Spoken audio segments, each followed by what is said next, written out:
Good morning, everyone. In today's seminar, in which we have Dr. D.P. Vajpayee, sir. He is the director of Delhi Institute of Administrative Studies. He has been teaching physics for more than 20 years, and he himself is a graduate from reputed IIT Bombay, and has also also learned from JNU University and other things. Okay, sir. Sir, basically, sir has been a mentor for many IS officers, many IS aspirants. He has been teaching. He has a high command over this subject. So, I think I'm not the right person to like praise sir, because he himself is not just a person who can be known. Okay, sir. So we can start this introduction, sir. Yes, yes. We can start the introduction. Thank you, sir. Thank you.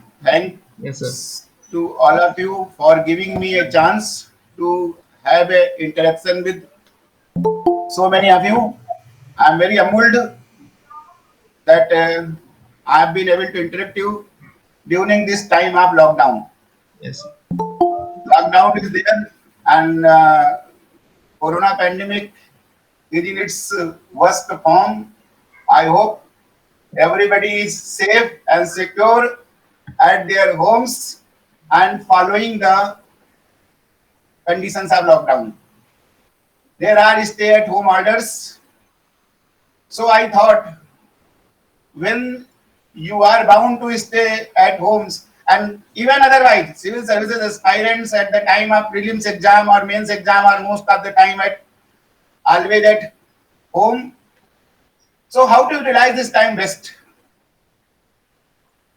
I am not that much social media savvy, but due to certain unfortunate incident, some of my students brought me to my notice that this Telegram group, and I have gone through almost all tweets, all the comments which you have written during the your this Telegram interaction, not only in this group but in other various groups also. You know, I am a teacher. I have been teaching for more than 22 years. I started teaching for physics optional in year 1999, and then non-stop I have been teaching. So I have taught more than 110 batches. Every year I interact with the best and best of the crowd, young crowd like you, and that is the driving force behind my all this energy.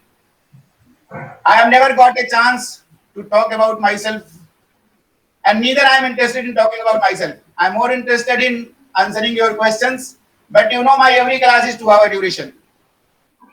I can always be very detailed and I can always be to the point because this examination is the test of conciseness, succinctness, and to the point approach.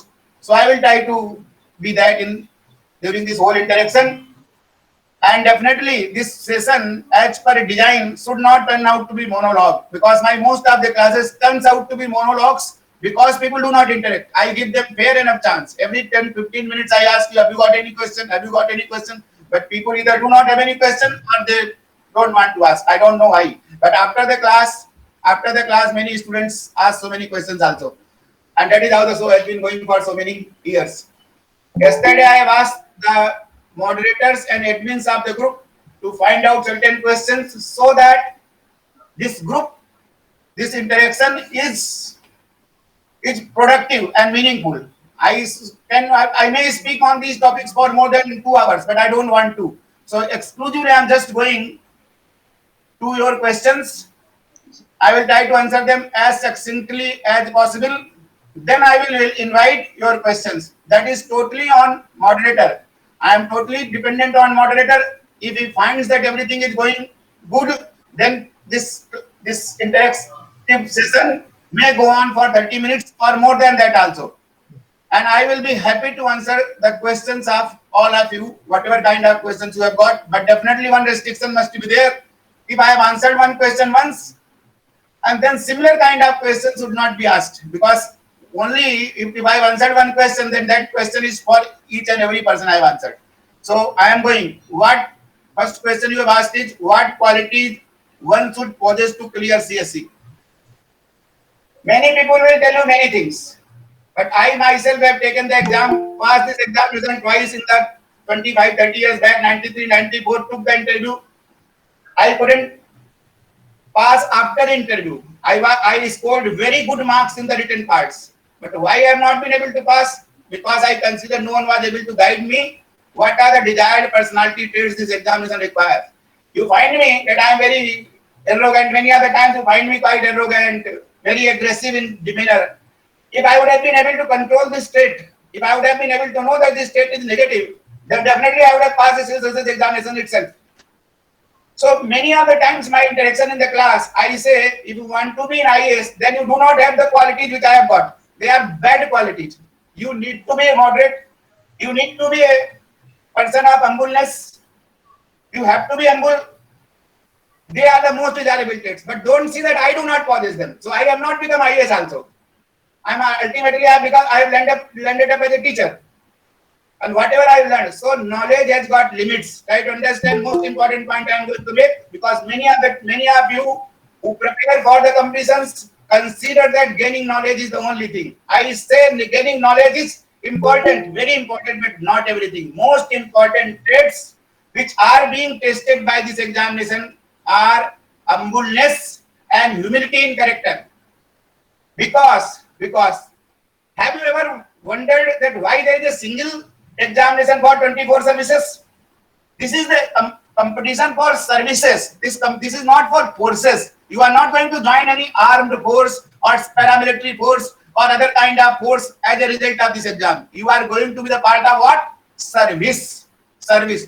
Indian Administrative Service, Indian Police Service, Indian Foreign Service, Indian Revenue Service. Emphasis is on the word service. And what is most important for service? That you have to be a humble person. You have to be have to be able to give listening, patient hearing to the person who has not been heard anywhere. You should have empathy in your character. Yes. So I consider humbleness, humility, empathy, along with, because these things comes only when you have got tolerance in your character. You should have ability to tolerate. And try to understand one very important point I am going to make here, that I think many people are born with these traits, but not everyone is born with these traits. These traits can be cultivated if you know that you want to cultivate, you want to be tolerant, you want to be humble. If I would have also decided that I have to be an humble and I have to be tolerant, I would have cultivated this. If I would have known the importance of these traits. So try to understand very important traits. My 25 years of experience of being in this teaching profession is that the characters which civil service examination is looking out is a trait of service, and trait of service requires humbleness, humility, tolerance, and empathy with the common people, which in the NCERT books, have you ever wondered, in NCERT books, second page only, they have published Gandhiji's talisman. What is this Gandhiji's talisman? What that message is? Message is that you have to give patient hearing to the person who is last in the queue. Whenever you are in a decision making position, you have to think of the person who has not been heard anywhere. That is why Constitution of India is entrusting you with such a great responsibility. Civil services are a responsibility. I say civil services are passport to run the nation for 30 years. You join at the age of 30 or you join at the age of 25. For 35 years non-stop, you keep working for the nation. So it requires humbleness apart from what everybody else says. What everybody else says, what is required? Definitely smart work is required. Smart work is hard work along with the planning. What is smart work? In simple definition of smart work is hard work done along with a plan. Yes, sir. Else, Yes, you sir. should have logical and coherent thinking. All these kind of things I will not repeat, because every one of you is very much familiar with these traits. What is required? Only my emphasis was on humbleness and tolerance. We try to cultivate from the beginning. These traits are very much important. First point. Now, second question is, with the prelims being postponed, what renewed strategy should be needed for physics? Very important question. Now prelims have been postponed to 10th of October. You are preparing for prelims on 27th of June. So now you have got NEET 4.5 months before you. How to utilize this time? And you are stay at home. Most important aspect is everybody is these days forced to stay at home. No coaching is happen. Then there is more onus on you how to utilize this time. First, my advice is that this 3 months of this period, 3 months from now onwards itself, June, July, August, you should utilize to complete your preparation of optional. Your optional must be at least 80% thoroughly prepared. And how it is thoroughly prepared, I will come into the last point. Thoroughly prepared means you should be able to write down. Not only you should build up on the contents, but apart from contents, you should have sufficient writing practice. That is how. So first advice is during this time, June, July, August, you should focus on optional. Maybe you can read 10 hours a day, then 6 hours on optional, 4 hours for GS. And then from September, October onwards, up to August, you are focusing 6 hours for optional, 4 hours for the GS. Then afterwards, from September, whole September and 10th of October, I mean 40 days, you focus exclusively on prelims requirement.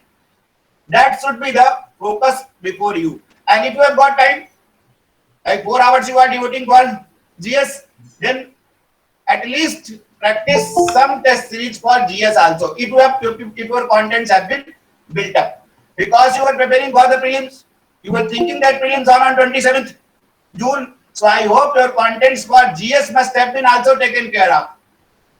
So this 3 months period, at least you can focus on 2 papers of GS, that is GS paper 4. Maybe one more paper of GS paper 1, which is static in nature, and essay. You never ignore essay paper. Every 15 days, try to answer one essay paper. Take the real exam paper and write down 2 essays within 3 hours with proper planning and get them evaluated by some person from your network. Here I will emphasize the role of network, role of your friend circle, because friend circle is also very important in this exam. If you have got a good friend circle, then definitely your chances of clearing this exam is very good. And that is also called many other times good peers. So peer must be one of the persons in the peer group must be who is senior. Who is senior means who have taken the exam once or twice. If that kind of person you can locate, that will be very good for you. He or she can help you in evaluating your GS papers or essay papers or even optional, all those kind of things can be taken care of. So that was my second point. With the prelims being postponed, what redundant studies would be needed for physics? I have already told you that to try to complete the physics within 3 months. How that will be done within 3 months? I hope you have asked the questions in further part. I will talk in due course of time how time frame is very important. Entire syllabus of optionals, any optional, not only physics optional. According to me, it is a 4 years graduation degree. Because in India, BSc degree is not a 4 years. BSc degree is typically of 3 years. So what they have done, 3 years of BSc plus they have added at least 1 year of the MSc content into the course. So syllabus is a 4 years of your graduation. Without time-bound proper plan, you cannot achieve that. So you have to focus. He has to devise his or her own strategy and own plan. Last 22 years, I have been teaching the entire course. Why people come to us for classes? Because I have been able to complete the entire course in 100 classes, 100 2-hour classes. Out of that, I have taken hardly 90 to 100 minutes of physics and have been my motivational class as per design. Because physics is such a nice subject. If I keep on teaching for 2 hours or 3 hours, people will lose their interest. So I make it interesting or making the classes interesting. 8 personal classes and 90 to 100 minutes I take, which I call typically Feynman Golden Standard. I have devised new terminology on my own. Okay, so I will come one by one. So this was second question. Third question was, who should take physics as an optional?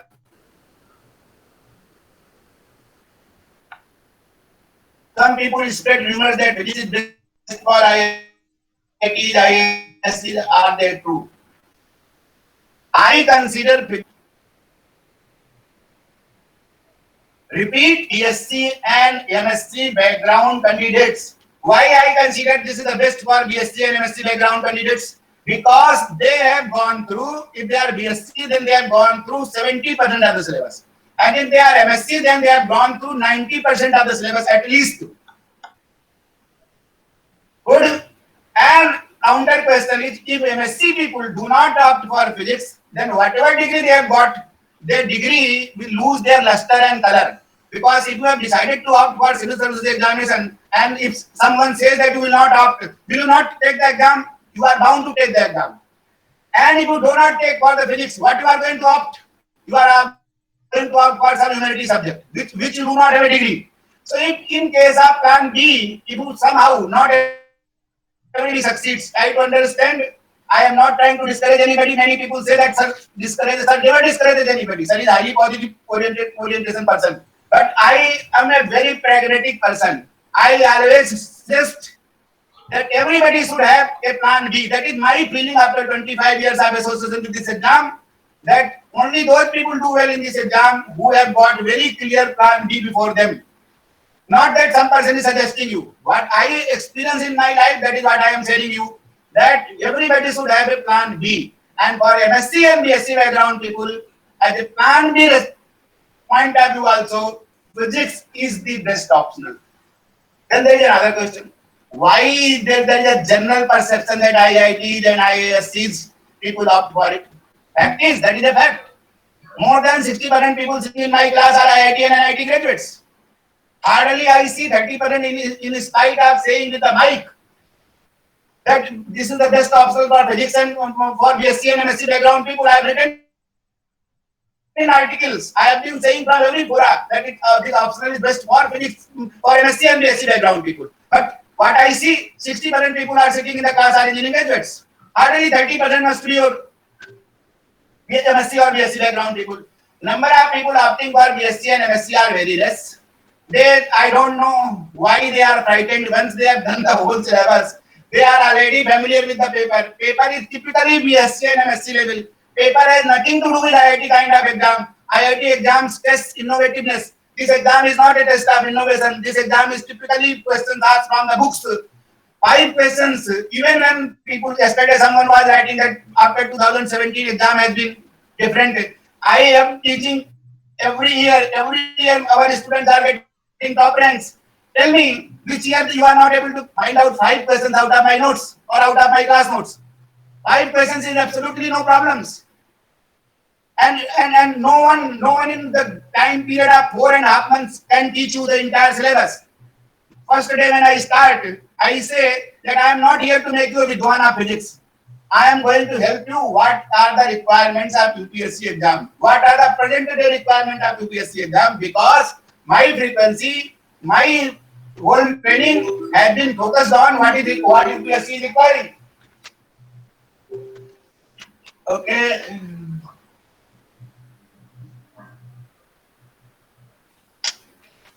Okay, so that was that I have tried to answer. Each coaching necessary for physics optional. I have answered very clearly. Coaching is not at all essential. I am maintaining.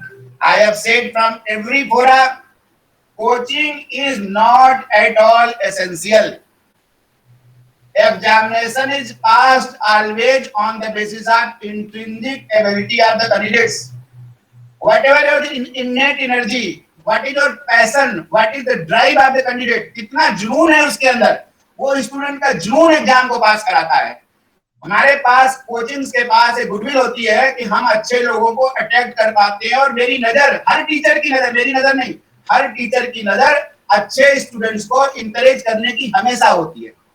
हम उन्हीं पे play कर पाते हैं क्योंकि अब देखिए सबको तो पास कराया नहीं जा सकता. मुझे इतने साल का तजुर्बा है, क्लास में 50 बैठे तो हम मुश्किल से उसमें 10 पास करते हैं. तो 40 तो मेरी क्लास में भी फेल हो जाने हैं. मैं पहले दिन में बोलता हूँ 40 को तो फेल ही हो जाना है, लेकिन मेरी नजर हमेशा वो 10 जो पास होने वाले हैं, उस 10 पास होने वाले को खोजने में रहती है. कौन है जिसपे मुझे कितनी एनर्जी लगानी है कि वो पास हो जाए. तो कोचिंग बिल्कुल जरूरी नहीं है. अगर आपके अंदर जुनून है तो एग्जाम जरूर पास हो सकता है. लेकिन लोग कोचिंग कर रहे हैं, आजकल एक ट्रेंड बन गया है कोचिंग कर रहे हैं.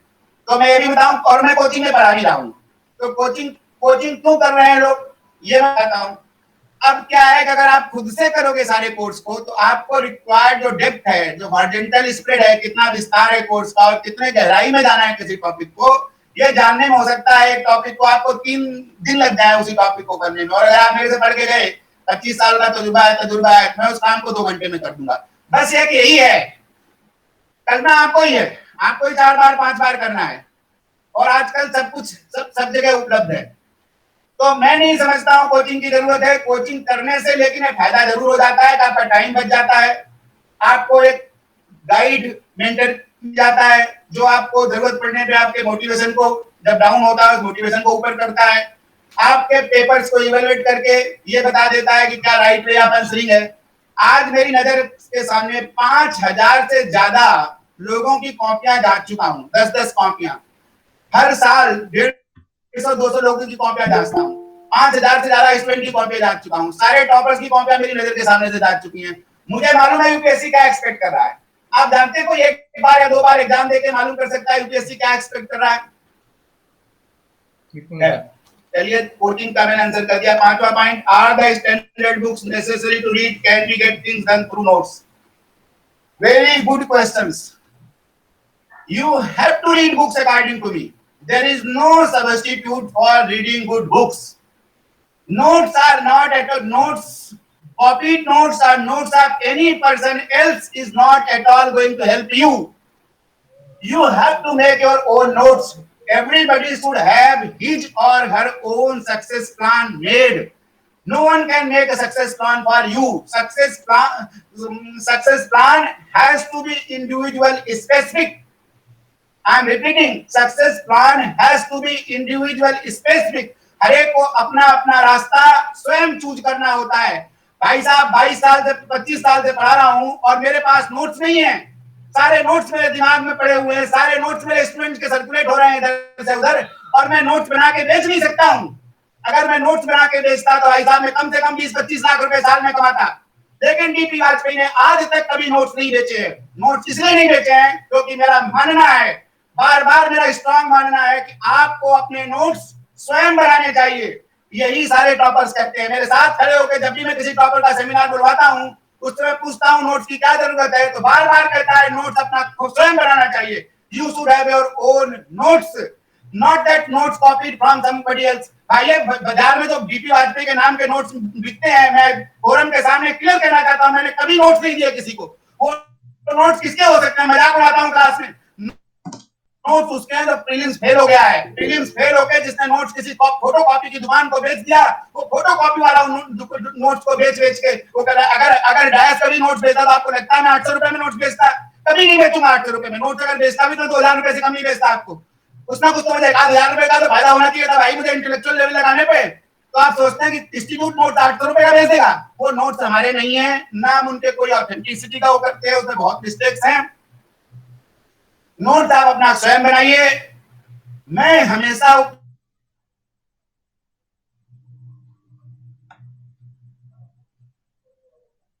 चुनाव लड़ने वाला व्यक्ति बहुत डेमोक्रेटिक होता है।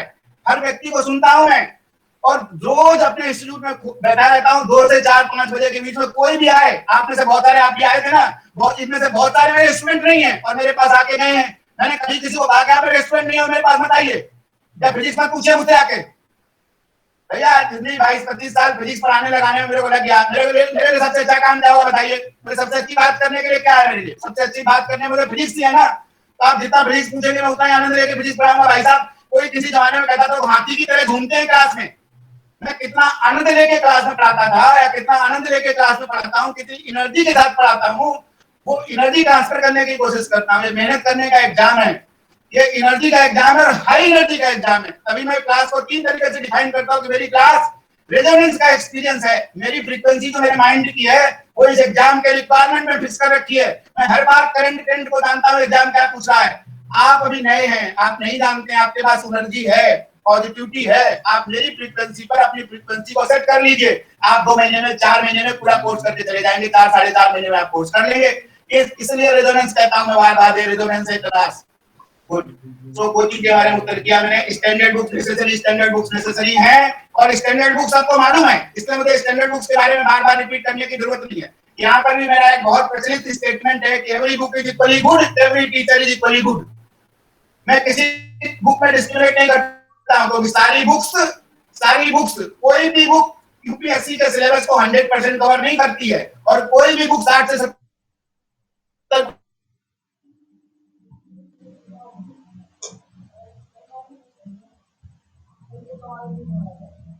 एक सेकेंड, दिक्कत होगी.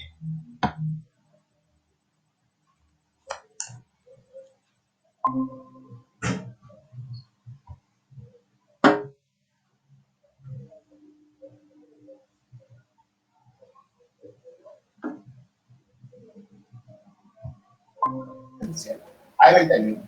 If some beautiful person comes before you and talks sense, are you going to give him or her more marks? You are. Same thing holds good for answer writing. Same thing holds good for answer writing.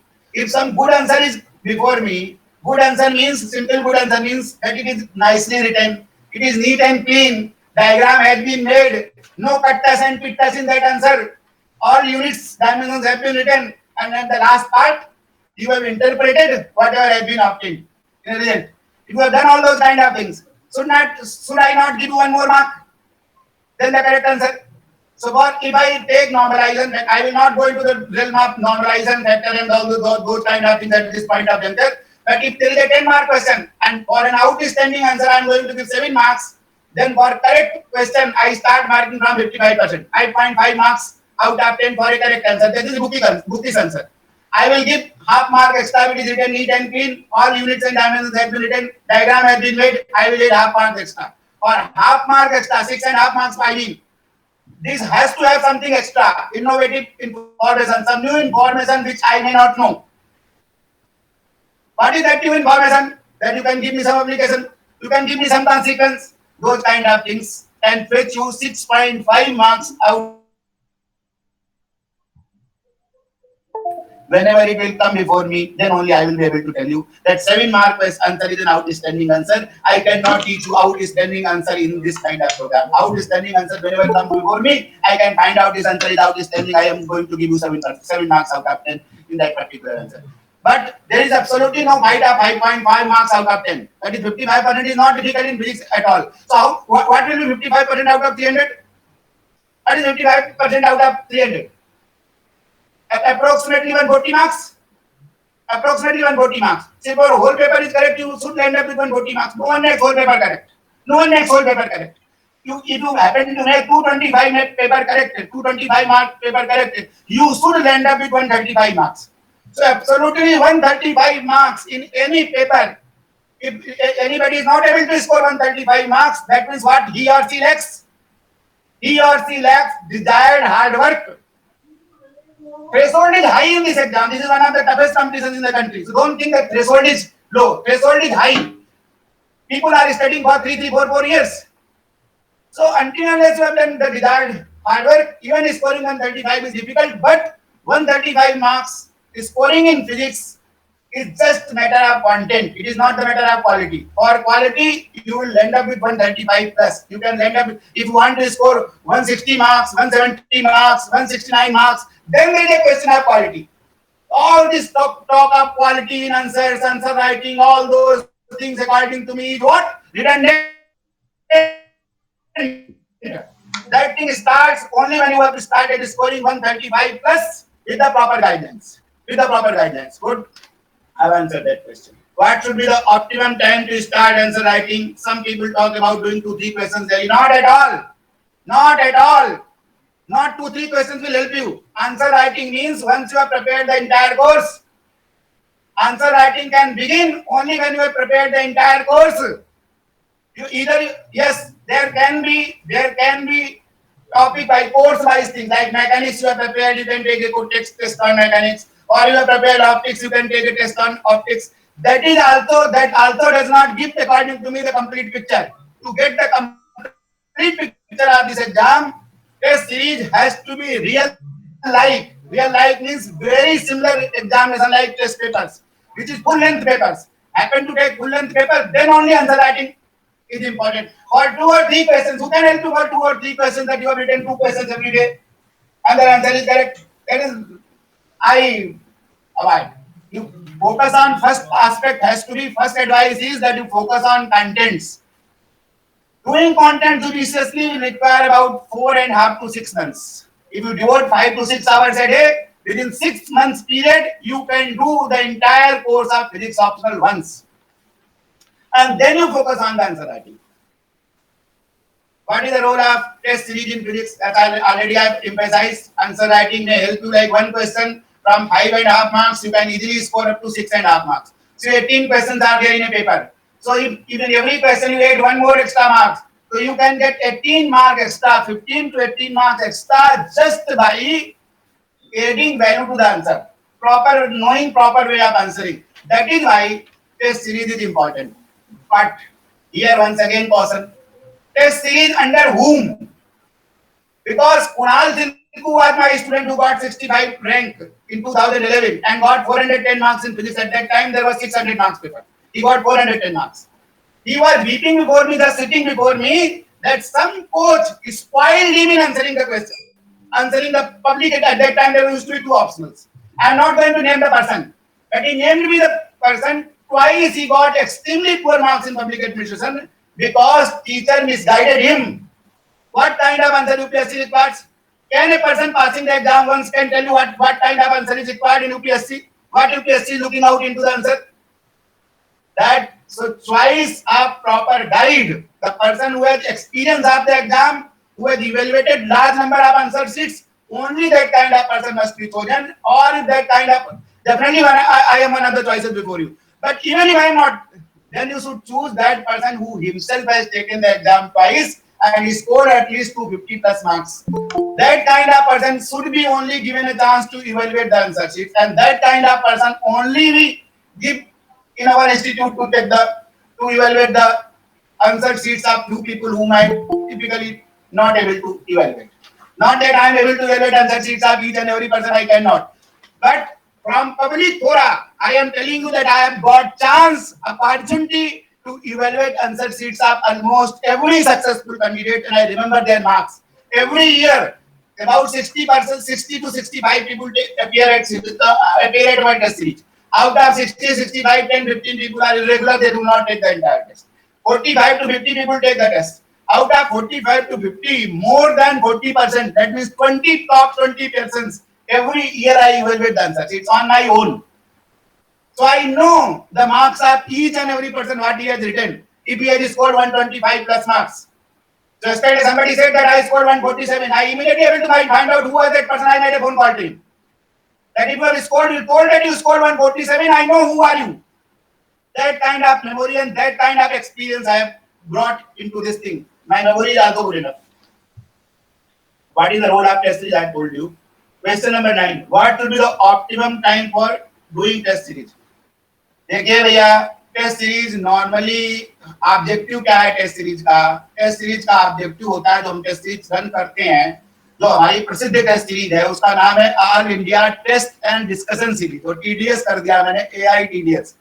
उसका purpose होता है कि जो उस साल, जो इस particular year में लोग टेस्ट सीरीज दे रहे हैं, जो एग्जाम दे रहे हैं, मेंस का रियल एग्जाम दे रहे हैं, सिर्फ उनके लिए होती है, होती ही उनके लिए है।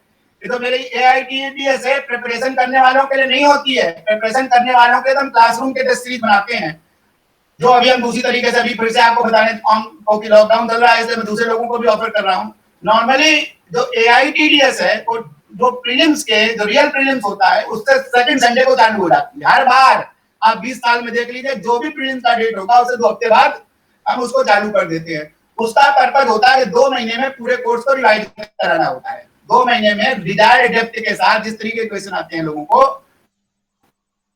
उस क्वेश्चनों को प्रैक्टिस कराना होता है। 2 महीने में हम पूरे कोर्स को रिवीजन का प्लान बनाते हैं। अब पूरा कोर्स बहुत लोगों ने प्रीलिम्स तो पास कर लिया है, प्रीलिम्स का एग्जाम तो दे दिया है, ऑप्शनल में ओवरव्यू है, बहुत डिटेल में नहीं पढ़ाया आपने, इसलिए हमने उसको डिवाइड किया हुआ है। मैकेनिक्स का एक टेस्ट होता है, ऑप्टिक्स का एक टेस्ट होता है, इलेक्ट्रिसिटी का एक टेस्ट होता है, क्वांटम का एक टेस्ट होता है।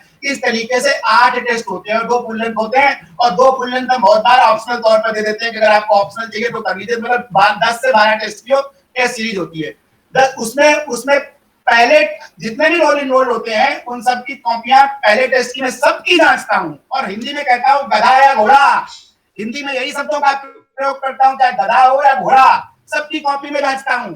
और उन कॉपियों के बाद मैं छांट लेता हूं कि भैया 100 नंबर से नीचे वाले कितने हैं, और उनको कहता हूं भाई अगले अटेम्प्ट में भी तू बढ़ा ले यार, 100 नंबर अगर तेरे आ रहे हैं, मतलब 40% मार्क्स तेरा नहीं आ रहा है, इसका मतलब स्पष्ट है कि तूने जो डिजायर्ड हार्डवर्क है, जो एनर्जी है इस एग्जाम के लिए, अभी तूने नहीं डाली है, अभी तू थ्रेशोल्ड से नीचे है, इसलिए तू अगले टेस्ट में बढ़ा ले उसको। अगले टेस्ट में तू 40% के ज्यादा लिया, अगला टेस्ट की भी जांचता हूं भाई, अगले भी सबकी जांचता हूं। और पिछले बार रिकॉर्डेड वीडियो है, यूट्यूब में डला हुआ है, मैं दिखा रहा हूं कॉपी की, देखो हर एक की जांची है मैंने, हर एक की कॉपी जांची है मैंने, दूसरी कॉपी भी हर 60 आदमी की जांची है। अब भैया दूसरे में भी मैंने माइक लेके कह दिया भाई तेरे 2 बार में तेरे 40 नंबर से कम, 40% से कम नंबर आ रहे हैं, तब तू तीसरी बार नहीं, तीसरी बार में करेगा तो तेरी कॉपी अब मैं नहीं जांचूंगा। अब मैं तो मेरी क्या, फ्री में टेस्ट सीरीज करना चाहते हैं ना, फ्री में, मैं कहता हूं हाथ उठाओ कौन फ्री में टेस्ट सीरीज करना चाहता है, ये सब पब्लिकली बोलता हूं भाई, कौन फ्री में टेस्ट सीरीज करना चाहता है। तो फ्री में, अब मैं पूछता हूं, फ्री में 10 लोग हाथ उठाते हैं, मैं कह भैया एग्जाम किसने दिया है, 250 नंबर ज्यादा किसके ऊपर है, क्लास में पूछ लेता हूं भाई, 4 लोग हाथ उठाते हैं, 4 में पूछता भाई तुमको फ्री करनी है, तुम चारों आ जाओ मेरे पास, और मैं जानता हूं कि 250 से ज्यादा नंबर आया हुआ है। भैया फ्री करोगे तो 50 कॉपी जांचोगे, 25% कंसेशन लोगे तो 25 कॉपी जांचोगे, और 2000 का कंसेशन लोगे तो भाई 20 कॉपी जांचोगे। भैया और कॉपी कैसे जांचोगे, मेरे सामने बैठोगे, तुम्हारी कॉपी मैं जांचूंगा, मैं, आप में से भी बहुत सारे बैठे होंगे जिनसे मैंने काम कराया है, कि मैं कॉपी तुम्हारी जांच के दिखाऊंगा, बताऊंगा देखो तुमको मैं क्या नंबर दे रहा हूं, और फिर तुम मुझे एक कॉपी जांच के दिखाओगे। जब तुम मुझे एक कॉपी जांच के दिखाओगे और मुझे लगेगा कि तुमने कॉपी सही जांची है, तब मैं तुमको कॉपी देता हूं, लेकिन ऐसा किसी को कॉपी नहीं दिया, और मैं साइन करता हूं बार बार डीपीवी। जब मैंने डीपीवी साइन कर दिया, इसका मतलब I take responsibility for getting that marks. और भैया मेरी टेस्ट सीरीज तो डिस्कशन सीरीज भी है, टेस्ट एंड डिस्कशन सीरीज। जब मैं डिस्कशन में हाथी की तरह चिल्ला रहा हूं, आके तो बोलो आके ना मुझे तुम कि इस उत्तर में कोई वैल्यू छोड़ दो, कोई अगर तुमको वैल्यू डालनी है सेंसर में, अगर अगर मेरे किसी इवैल्यूएटर ने गलत इवैल्यूएट किया तो मुझे चैलेंज करो आके ना, तब तो मैं कहता हूं चैलेंज करो आके मुझे, और तुम चैलेंज नहीं करते हो, पीठ पीछे कुछ उल्टा सुधा लिखो, तो क्या मतलब है उसका। I am very honest person and always helpful for the students, always. That is why wherever someone has said, I said immediately call me and I am ready before you to answer each and every question. And in fact I am arranging with other channels also, they should also invite me for the talk, because you can immensely benefit from my experience. I have been teaching for 22 non-stop years, and more than 5,000 candidates, more than 600 successful candidates have been my students, and you can see lot of videos. Not that मैं किसी से कह के video डलवा देता हूँ, Vajpayee sir वो नहीं है, वाजपेयी सर तो कहता है अगर आप वाजपेयी सर को घटिया समझते हैं तो लिखने की हिम्मत करो ना कि वाजपेयी सर घटिया है, कहो ना, प्रूव करो उस बात को, नहीं तो प्रूव करो उस बात को, क्योंकि प्रूव होना चाहिए, फिजिक्स बिना प्रूव के नहीं चलती है, बिना वेरिफिकेशन के मेरा सब्जेक्ट नहीं चलता है, मेरा सब्जेक्ट वेरिफिकेशन पे चलता है, नहीं तो अदरवाइज हर चीज को क्या बोला जाता है फिजिक्स में, हाइपोथेसिस है, everything is called what, hypothesis. If it has to be a theory, it has to be proven by experimental result. और भैया भाई बुरा मत मानना, यही स्टाइल से पढ़ाता हूँ, ये मेरा टिपिकल पढ़ाने का स्टाइल है, इतनी एनर्जी के साथ ही क्लास चलती है जैसे मैं बात कर रहा हूँ, टिपिकल क्लास लेने की पोस्टर में हूँ इस समय में। Good, next question was, I have already answered question number 10. What mistakes people commit after joining test series that one should avoid? After joining test series, भैया फीस दी है, फ्री में तो टेस्ट सीरीज करी नहीं है तुमने, सारे टेस्ट क्यों नहीं देते, सारे टेस्ट क्यों नहीं देते, पहली बात, बहुत सारे लोग फीस देने के बाद भी टेस्ट नहीं देते भाई साहब, बैठे हुए इस आपके में भी कई सारे नाम दिख रहे हैं मुझे, जो मैं नाम से बता सकता हूँ, भाई साहब 3 टेस्ट देने के बाद आप भाग गए, और मैंने फोन करके पूछा भाई साहब टेस्ट क्यों नहीं दे रहे हो, पढ़ाया नहीं जी, प्यार नहीं किया, क्योंकि सर ने उठा के 40% दे दिए तुमको, तो सर भैया नंबर ना बढ़ा के देंगे, सर साइन जब करते हैं तो सर ये सोचते हैं कि एग्जाम में भी तुम्हारे इसी तरीके के नंबर आने चाहिए, इतना पॉजिटिव कोरिलेशन है मेरी टेस्ट सीरीज का, अगर एग्जाम में 147 दिया तो एग्जाम रियल एग्जाम में भी 147 ही आएगा उस पेपर में, उसके 10% इधर से उधर हो सकता है, चैलेंज है, जिस जो कह रहा है 147 है, अगर 147 मार्क्स दिए मैंने तो रियल एग्जाम में भी उसी के आसपास आने चाहिए, इतना कोरिलेट कर रखा है यूपीएससी को, ये 22 साल का तजुर्बा है। Good, I hope then what mistake is coming after that I told you, and test series must be taken with full interest. Once you have done with the whole course. Try to understand test series should not be taken half-heartedly because I evaluate standard. I do standard evaluation. मैं किसी को कृपा पे marks नहीं देता हूँ कि मैं कृपा पे मार्क्स दूंगा आपको, आपका आंसर करेक्ट है तो मैं आपको 5 नंबर दूंगा, और थोड़ा ठीक है तो 5.5 दूंगा, और अच्छा है तो 6 दूंगा, 6.5 दूंगा।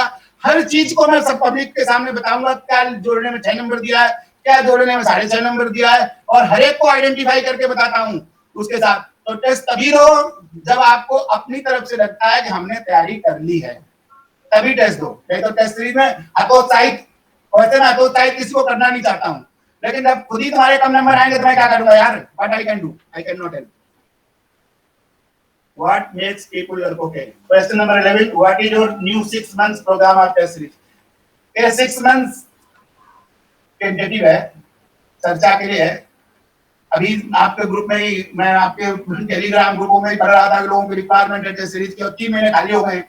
तो 6 महीने नहीं, 3 महीने कर दिया मैंने इसको। 3 महीने, जून में 2, जुलाई में 2, अगस्त में 2, और अगस्त 22 तक खत्म हो जाएगी टेस्ट सीरीज ये जो है, क्योंकि उसके बाद आपको 40-50 दिन मिलने चाहिए एक्सक्लूसिवली प्रीलिम्स पढ़ने के लिए। तो जो टेस्ट सीरीज प्लान कर रहे हैं हम अभी 3 महीने की, 3 महीने का पहला पार्ट है इसमें। इसमें सेक्शन ए का एक टेस्ट है 15 दिन के अंदर में, सेक्शन बी का एक टेस्ट है 15 दिन के अंदर में, फिर 6 दिन के अंदर में फुल लेंथ पेपर 1 हो जाएगा। ऐसे ही सेक्शन ए पेपर 2 का 15 दिन के बाद है, 15 दिन के बाद सेक्शन बी पेपर 2 का है, और फिर फुल लेंथ पेपर है। इस तरीके से 6 पेपर है इस पूरी टेस्ट सीरीज में। और इस टेस्ट सीरीज में भी जो एसोसिएट होना चाहे, कोई कल मुझे कह रहा था, लिख रहा था इधर उधर, तो जो एसोसिएट होना चाहे भैया बहुत बहुत स्वागत है, हमेशा मैं स्वागत करता हूँ। लेकिन क्राइटेरिया क्या है? क्राइटेरिया फिर से सुन लो, आपको मालूम है क्राइटेरिया क्या है? 250 मार्क्स। अभी किसी ने मुझे कहा कि मुझे एसोसिएट कर लो, तो मैंने कहा भाई 250 मार्क्स लाया है तू? मुझे तो मालूम है तू नहीं लाया, तो पहले 250 मार्क्स ला के देखा 2 बार, जब तभी तो तू समझ पाएगा रिक्वायरमेंट क्या है उस एग्जाम का। तो जो पहले एग्जाम दे चुके हैं, जिनको 250 मार्क्स प्लस आया हुआ, कोई बहुत बड़ा बेंचमार्क नहीं रख रखा है, 50% मार्क्स का क्राइटेरिया यूपीएससी के एग्जाम का लाया हुआ है, वो मुझे आराम से कांटेक्ट करे, मेरे पास बहुत सारा काम है, बहुत सारा काम है भैया। मैं तो सिंगल मैन से हूँ यार, मेरे से ज्यादा जरूरत लोगों को किसकी, और मैं तो हमेशा यंग लोगों को देख के खुश होता हूँ। I am that kind of person जो हमेशा यूथ लोगों से, आप में से जो भी मेरे पास आया होगा, देखा होगा कि मैं आपको देख के कितना प्रसन्न होता हूँ। आई am so happy looking at young people, I feel energetic. और आपको मेरे से प्रेरणा लेनी चाहिए। भाई साहब, आपके फादर की उम्र का आदमी है, 52 साल का आदमी, कितनी एनर्जी है इसके अंदर, कितनी कैपेसिटी लगता है फाइट करने की, कितनी हर चीज देखता है, हर चीज लर्न करता है। भाई साहब, मैंने कभी आज तक टेलीग्राम यूज नहीं किया था, मुझे किसी लड़के ने बताया कि टेलीग्राम में गड़बड़ हो रही है आपकी, अब वीडियो बेच रहा है कोई, तो मैंने तुरंत टेलीग्राम को ट्रैक किया भाई साहब, सारे सारे पोस्ट पढ़े, और मैंने तुरंत टेलीग्राम के एडमिन से बात किया। मैंने कहा भाई मुझे बुलाया, तुम्हारे बीच में साक्षात आता हूँ, इतना प्रोपेगेंडा मेरे खिलाफ करने की क्या जरूरत है? सीधे साक्षात बात करना मेरे से कि मैं क्या हूँ, कितना घटिया इंसान हूँ, कितना घटिया इंसान हूँ। तो आपके सामने हूँ, बिजनेसमैन हूँ, तो मैं सामने, भैया मैं बिजनेसमैन नहीं हूँ। बिजनेसमैन होता तो सारे नोट्स भेज देता। बहुत बुरा लगा मुझे तो किसी ने लिखा ये सब चीजें। मैंने कहा जो काम मैंने जीवन में नहीं किया आज तक। मेरी क्लास में कितने लोग फ्री में बैठते हैं आपको मालूम है? जो फ्री में क्लास करे होंगे, आपके ग्रुप में भी उपस्थित हैं, वो उनको दिल में हाथ रख के पूछना चाहिए कितने लोगों को फ्री में क्लास कराई है मैंने, और कितने लोगों को टेस्ट सीरीज हर साल फ्री कराता हूँ। वो इशू नहीं है। नेक्स्ट क्वेश्चन नंबर 12 है, how will it be beneficial for the first timers and senior players? First timers के लिए देखो, पहली बात तो फर्स्ट टाइमर्स के लिए टेस्ट सीरीज तभी बेनिफिशियल होगी जब उन्होंने कोर्स कर लिया है। अगर उन्होंने सारा कोर्स नहीं किया है तो अननेसेसरली मेरी टेस्ट सीरीज बहुत फायदे वाली मेरी तो नहीं होने जा रही कम से कम, क्योंकि मैं इवैल्यूएशन स्टैंडर्ड करता हूँ। मैं आपको इनकरेज करने के लिए नंबर बढ़ा के दे दूं, ये मेरे से होता नहीं है। मेरी हर आंसर उसको टेस्ट सीरीज के डिस्कशन को रिकॉर्ड किया जाता है, तो मैं जो बोलता हूँ वो रिकॉर्डेड होता है। मैं ऐसी कोई चीज नहीं कह सकता जो सार्वजनिक तौर पर मैं नहीं कह सकता, तो मैं किसी को नंबर बढ़ा के नहीं दूंगा। तो अगर आपने नहीं पढ़ा है और आपके 100 नंबर से नीचे आ जाते हैं, तो 90% लोग मेरे क्लासरूम प्रोग्राम में भी टेस्ट नहीं देते उसके बाद। यही तजुर्बा है, इसलिए मैंने, अब किसी ने कहा सेल्फ इवैल्यूएशन क्यों करा दिया सर आपने? सेल्फ इवैल्यूएशन इसलिए करा दिया कि अगर मैं जांच के 40% नंबर दे देता हूँ, 40% से कम देता हूँ, तो मैं देखता हूँ कि 2-3 टेस्ट के बाद 1-2 तो देने आते हैं, उसके बाद 3 टेस्ट के बाद लोग 14 टेस्ट देने नहीं आते हैं, वो डिस्करेज हो जाते हैं बिना वजह। तो इसलिए मैंने कहा कि भैया मैं झंझट भी नहीं पड़ता यार, मैं सेल्फ इवैल्यूएशन करा था, खुद ही जांच लो तुम। अगर तुमको मेरे जांचने के हिसाब से, मेरी गाइडलाइन के हिसाब से 40% नंबर आता है, 40% से ज्यादा आता है, मैं कहता तुरंत ही कॉपी मुझे दे भाई, तुरंत ही मुझे दे, मैं चेक करूंगा तेरी सही है कि नहीं। और 40% से नीचे है तो मैं कॉपी आएगा, कोई इंडिविजुअल आइडेंटिफाई नहीं करता कि आपके 40% नीचे आ गए। तो मैं सिर्फ कह देता हूँ, simple my thing is that you have not done the desired hard work. Do the sufficient hard work and take the test once again. That is what. Question number 13. Is physics all about mugging up? Physics. Mugging up is also important. If someone is having good memory, is it not an asset? Derivation is what? If I am asking derive Rutherford is correcting formula, or I am asking differential is correcting cross section, or I am asking a plus in the state LM is equal to something something, then what is this? Is it not a derivation? Is it not a mugging up? Exam is fair enough mix up mugging up. Fair enough mix up mugging up. But not 100% mugging up. By mugging up, you cannot score even 260 marks. You mug up the whole syllabus.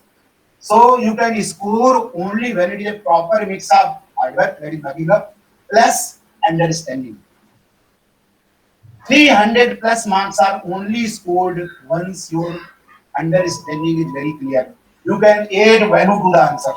If you cannot add value to the answer, cannot make a good answer, innovative answer, I'm not going to give you 300 plus. Up to 250 to 300 can be scored by simple hard work. Up to 250 to 300 can be scored by simple hard work. Good. I hope I have answered the question. Memory or practice, which has higher weightage in exam, both. Memory has got its own role, practice has got its own role. You have to balance between hard work, practice, and memory. Many of the times here, whenever I take a seminar, I start with two questions. Who are the people who pass the exam and who are the persons who flunk the exam? People who pass the exam have got two traits. They have got a vision. They have got a vision. Vision will result into a plan. Plan will result into a proper strategy. And there must be a proper practice. Two things are required. Practice comes from test series. Vision comes, if you have got vision and plan, you can do the entire course of 4 years in 4 months. Managing the whole course of 4 years in 4 months requires a plan, and that is a part of strategy. Good. So both the things are required. Now, question 16: Are there any available previous year solved model answers for physics optional that one can rely on? According to me, there is none. According to me, there is none. None. If you are looking out for any source where all previous year question papers are solved, there is none in the public domain. And even if there is something, who can vouch for the correctness of that answers? This is the toughest examination in the country. I have got every year, ranging from Supreet Singh Gulati, second rank of 2007. Every year, the people who go for the third attempts and onwards, second attempt onwards, I have got only one advice to them, the people who have taken my test series twice, that you answer all previous year question papers and submit to me. Many people submit every year. Many people submit every year and they are successful. I have got the answer sheets of all written papers of everybody, every topper, almost every topper. Many toppers have got the written answer sheets. If people find it so good, then someone can act me as an assistant, get them typed. I will pay for the typing charges, put them in the public domain. Otherwise, there is nothing. Because if I will say this is the correct, this is the answer which has been given by Vakul Jindal, then at least it is correct. It is Vakul Jindal, and Vakul Jindal has got 315 marks out of that paper. I will tell you who has written this answer. But otherwise, if any normal person writes, who can vouch say that answer is correct? UPSC answers for every question cannot be answered by every person. They are not every question is simple. Definitely 5 questions you can find out. But whenever the question paper has to be answered, all 8 questions has to be answered. So I have got access to very good answer sheets of very good people. I am looking out for young people who can help me in getting at least scanning them, putting them into the proper places, or get them in the public domain. Right now, there is nothing. No source is available for this thing. And what are my tutorial sheets? What are my tutorial sheets? They are all updated. Someone was saying they are not updated. If they are not updated, kindly add me the question. I will be very happy. I have divided every topic according to the way I teach. Conservation laws. I have tried to make all the question up to 2020. If there is any question on conservation law missing, please tell me. I will add. I will add that question. Do you know deliberately I have omitted that question? Not at all. I say in the class, if some tutorial sheets are according to topic, if some, and they are the best resources available. Most of the questions I answer in the class in the last 15 minutes because my lectures have been made in such a way that they take care of almost all the questions. Even after that, no, some people have made things out. Try to understand every year and every online batch, at least there are 10 classes new. And what are these new classes? New classes are for the new questions. And ultimately, भैया coaching चला रहे हैं यार, ये मैं सब लोग coaching नहीं चला रहे हैं, कोचिंग में तो पढ़ाई रहे हैं ना, रोजी रोटी तो कोचिंग ही है ना. तो अगर मैं सब कुछ फ्री डोमेन में कर दूं, सब कुछ मैं हर चीज का आंसर 2019 का भी आंसर फ्री कर दूं, 2020 का भी आंसर फ्री कर दूं, दो सारी ट्यूटोरियल शीट भी फ्री कर दूं, नोट्स भी फ्री मेरे बिक रहे हैं, और कोई मेरे क्लासेस को भी फ्री में करने की कोशिश कर रहा है, सारी चीजें कर रहा है, पुलिस ने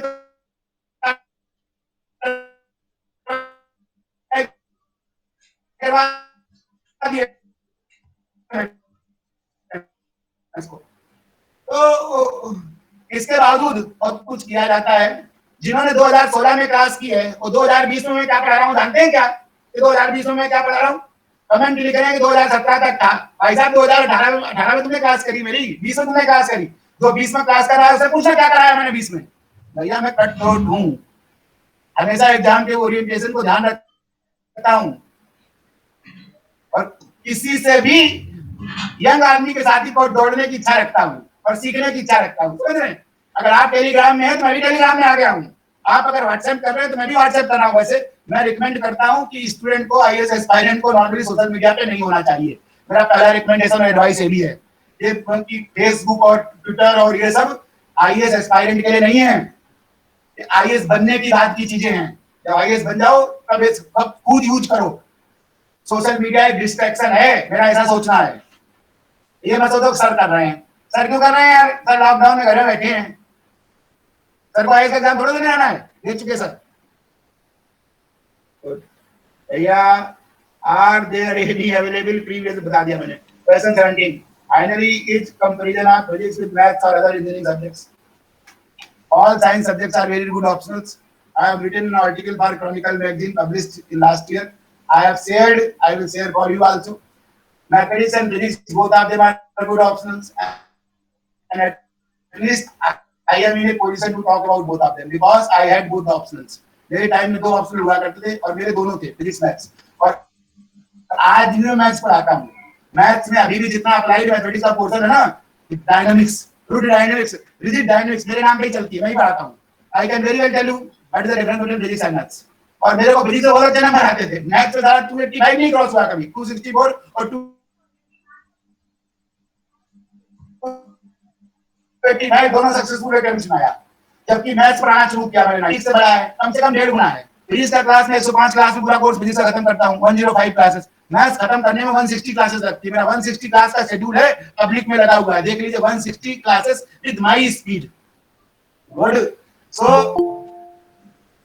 कुछ छोटी सी बातें कहिए जिसका अगर आपको मैथ्स में इंटरेस्ट है, कंप्यूटर साइंस में बीटेक किया हुआ है, या मैथमेटिक्स एंड कंप्यूटिंग एप्लीकेशंस में किया हुआ है, या एमएससी मैथ्स में किया हुआ है, तो निस्संदेह maths is a very good subject, you should go with maths. But अगर आप इंजीनियरिंग ग्रेजुएट हैं या बीएससी फिजिक्स में किया है, एमएससी फिजिक्स, तो फिर भैया मैथ्स लेने की क्या जरूरत है? Physics itself is a good subject. Physics itself is a good subject. और कंपैरेटिव पिक्चर्स मैंने उस आर्टिकल में पूरी लिखी हुई है. ठीक ठीक है भाई. बहुत देर तक आप लोगों ने बहुत विनम्रता के साथ मुझे सुना है और टॉलरेट किया है. टॉलरेट बहुत बड़ा ट्रेड है. मैं अपने कैरेक्टरिस्टिक्स में हूँ. ठीक है भैया, मेरा बोलने का पढ़ाने का, जो शायद मेरे क्लास कभी करे हुए हैं वो जानते हैं कि सर इसी तरीके से बातें करते हैं, इसी तरीके से बात करते हैं। अगर एग्रेशन लगता है तो मैं आपसे क्षमा प्रार्थी हूँ। अगर एग्रेशन लगता है तो क्षमा प्रार्थी हूँ। अगर आपको स्ट्रेट लगता है, स्ट्रेट बैटिंग की है मैंने, तो आपकी इस पॉजिटिविटी के लिए मैं आपका शुक्रिया अदा करता हूँ। Thank you, thanks a lot, you have given me lot of time to speak. बताइए भाई साहब, कितनी मिनट बोल दिया मैंने? सर 1 घंटे से ज्यादा हो गया। 1 घंटे से ज्यादा हो गया। भैया 1 घंटे में भागे कितने, पहले बताओ कितने आए थे, कितने हैं? ये मेरा पहला क्वेश्चन होता है। शुरू में कितने आए थे? सर शुरू हुए थे 1 आध 2 से, लेकिन अभी 32 है। 32 लोग हैं। अब इन 32 लोगों ने मुझे सुन लिया है। Yes sir. भैया मैं आपकी अदालत में हूँ, मैं आज आपके रूबरू हूँ, मेरा कोई रहनुमा नहीं है। वो क्या बताएंगे राह मुझको, जिनको खुद का पता नहीं है। शऊर सिजदा मुझे नहीं है, मेरे सजदे की लाज रखना। ये वो सह है जो अब तक किसी के आगे झुका नहीं है। ये वो सह है जो किसी के आगे अब तक बिल्कुल झुका नहीं है। मैंने अपना पक्ष विनम्रता पूर्वक आपके सम्मुख रखने की कोशिश की है। अब चूंकि ये प्रोग्राम मोनोलॉग ना हो, मोनोलॉग तो हो गया है, मैंने 40-50 मिनट एक 1 घंटा बोल दिया। अब आप 1 घंटे क्वेश्चन पूछिए कम से कम, तब बैलेंस बराबर होगा। मैं 1 घंटे तक आपके क्वेश्चनों को करने के लिए ड्यूटी बाउंड हूं, क्योंकि आपने मुझे 1 घंटा कहा है, इसलिए आपको जो जो कहना है सब 1 घंटा कहिए, बराबर हो जाएगा हिसाब किताब। Okay, thank you. Now dais is before you. Okay sir. Sir मैं सबको अनम्यूट कर देता हूँ। आशुतोष पंडित। हम सबको मत करो, पहले पूछ पूछ के करो, नहीं तो वो हो जाएगा, ठीक है। Okay sir. डिस्कॉर्डेंस हो जाएगी। Okay sir. Okay sir. जिसको कोई क्वेश्चन पूछना उन्हीं को करो। Yes sir. से है प्रज्ञान।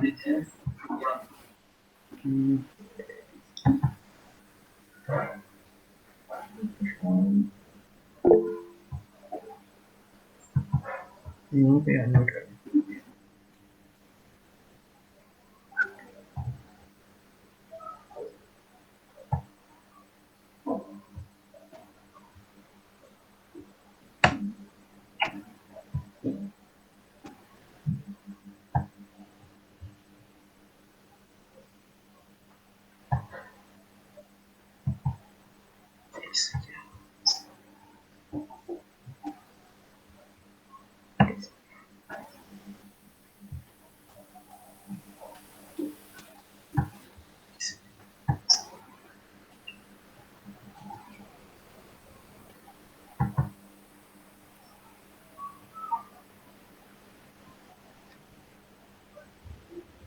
हेलो। हेलो। हाँ बोलिए भाई, बोलिए। हाँ सर। सर सुन रहे हैं आपको, सुन रहे हैं आपको। Am I audible? यस हाँ यस बिल्कुल, यस क्वेश्चन यस के लिए तो यस। बचे हैं। बोलिए आप। हाँ सर, एक्चुअली सर मैंने आपका ऑनलाइन क्लास किया था, बट मुझे अभी जो मतलब लास्ट टाइम मैंने ऑनलाइन क्लास किया था, बट मुझे अभी जो दिक्कत हो रही है सर, उसमें प्रॉब्लम सॉल्विंग मुझे थोड़ा, मैं वीक हूँ, मतलब इसको कैसे डेवलप करें? ये प्रीवियस ईयर करने से मतलब I am not feel comfortable. देखिए, बहुत अच्छा क्वेश्चन पूछा है, बहुत अच्छा क्वेश्चन है। बहुत लोगों की ये प्रॉब्लम्स होती है। तैयारी करने के लिए मैं 4 स्टेज समझता हूँ। 4 स्टेज। पहली स्टेज है कि मेरी क्लास करना, वो पहली स्टेज है। मेरी क्लास करने से फायदा क्या होता है कि आपको पूरा कोर्स का कंटेंट 105 4 4.5 महीने में मिल जाता है। ये मेरी क्लास मेरी नजर में कितने सिलेबस को कवर करती है? ये 70%। अगर आपने पूरी क्लास कर ली है तो कम से कम 70% ओवरव्यू है पूरे सिलेबस, मतलब 70% पेपर आप आंसर कर पाएंगे। आपको 5 क्वेश्चन ढूंढने में कहीं प्रॉब्लम नहीं होगी।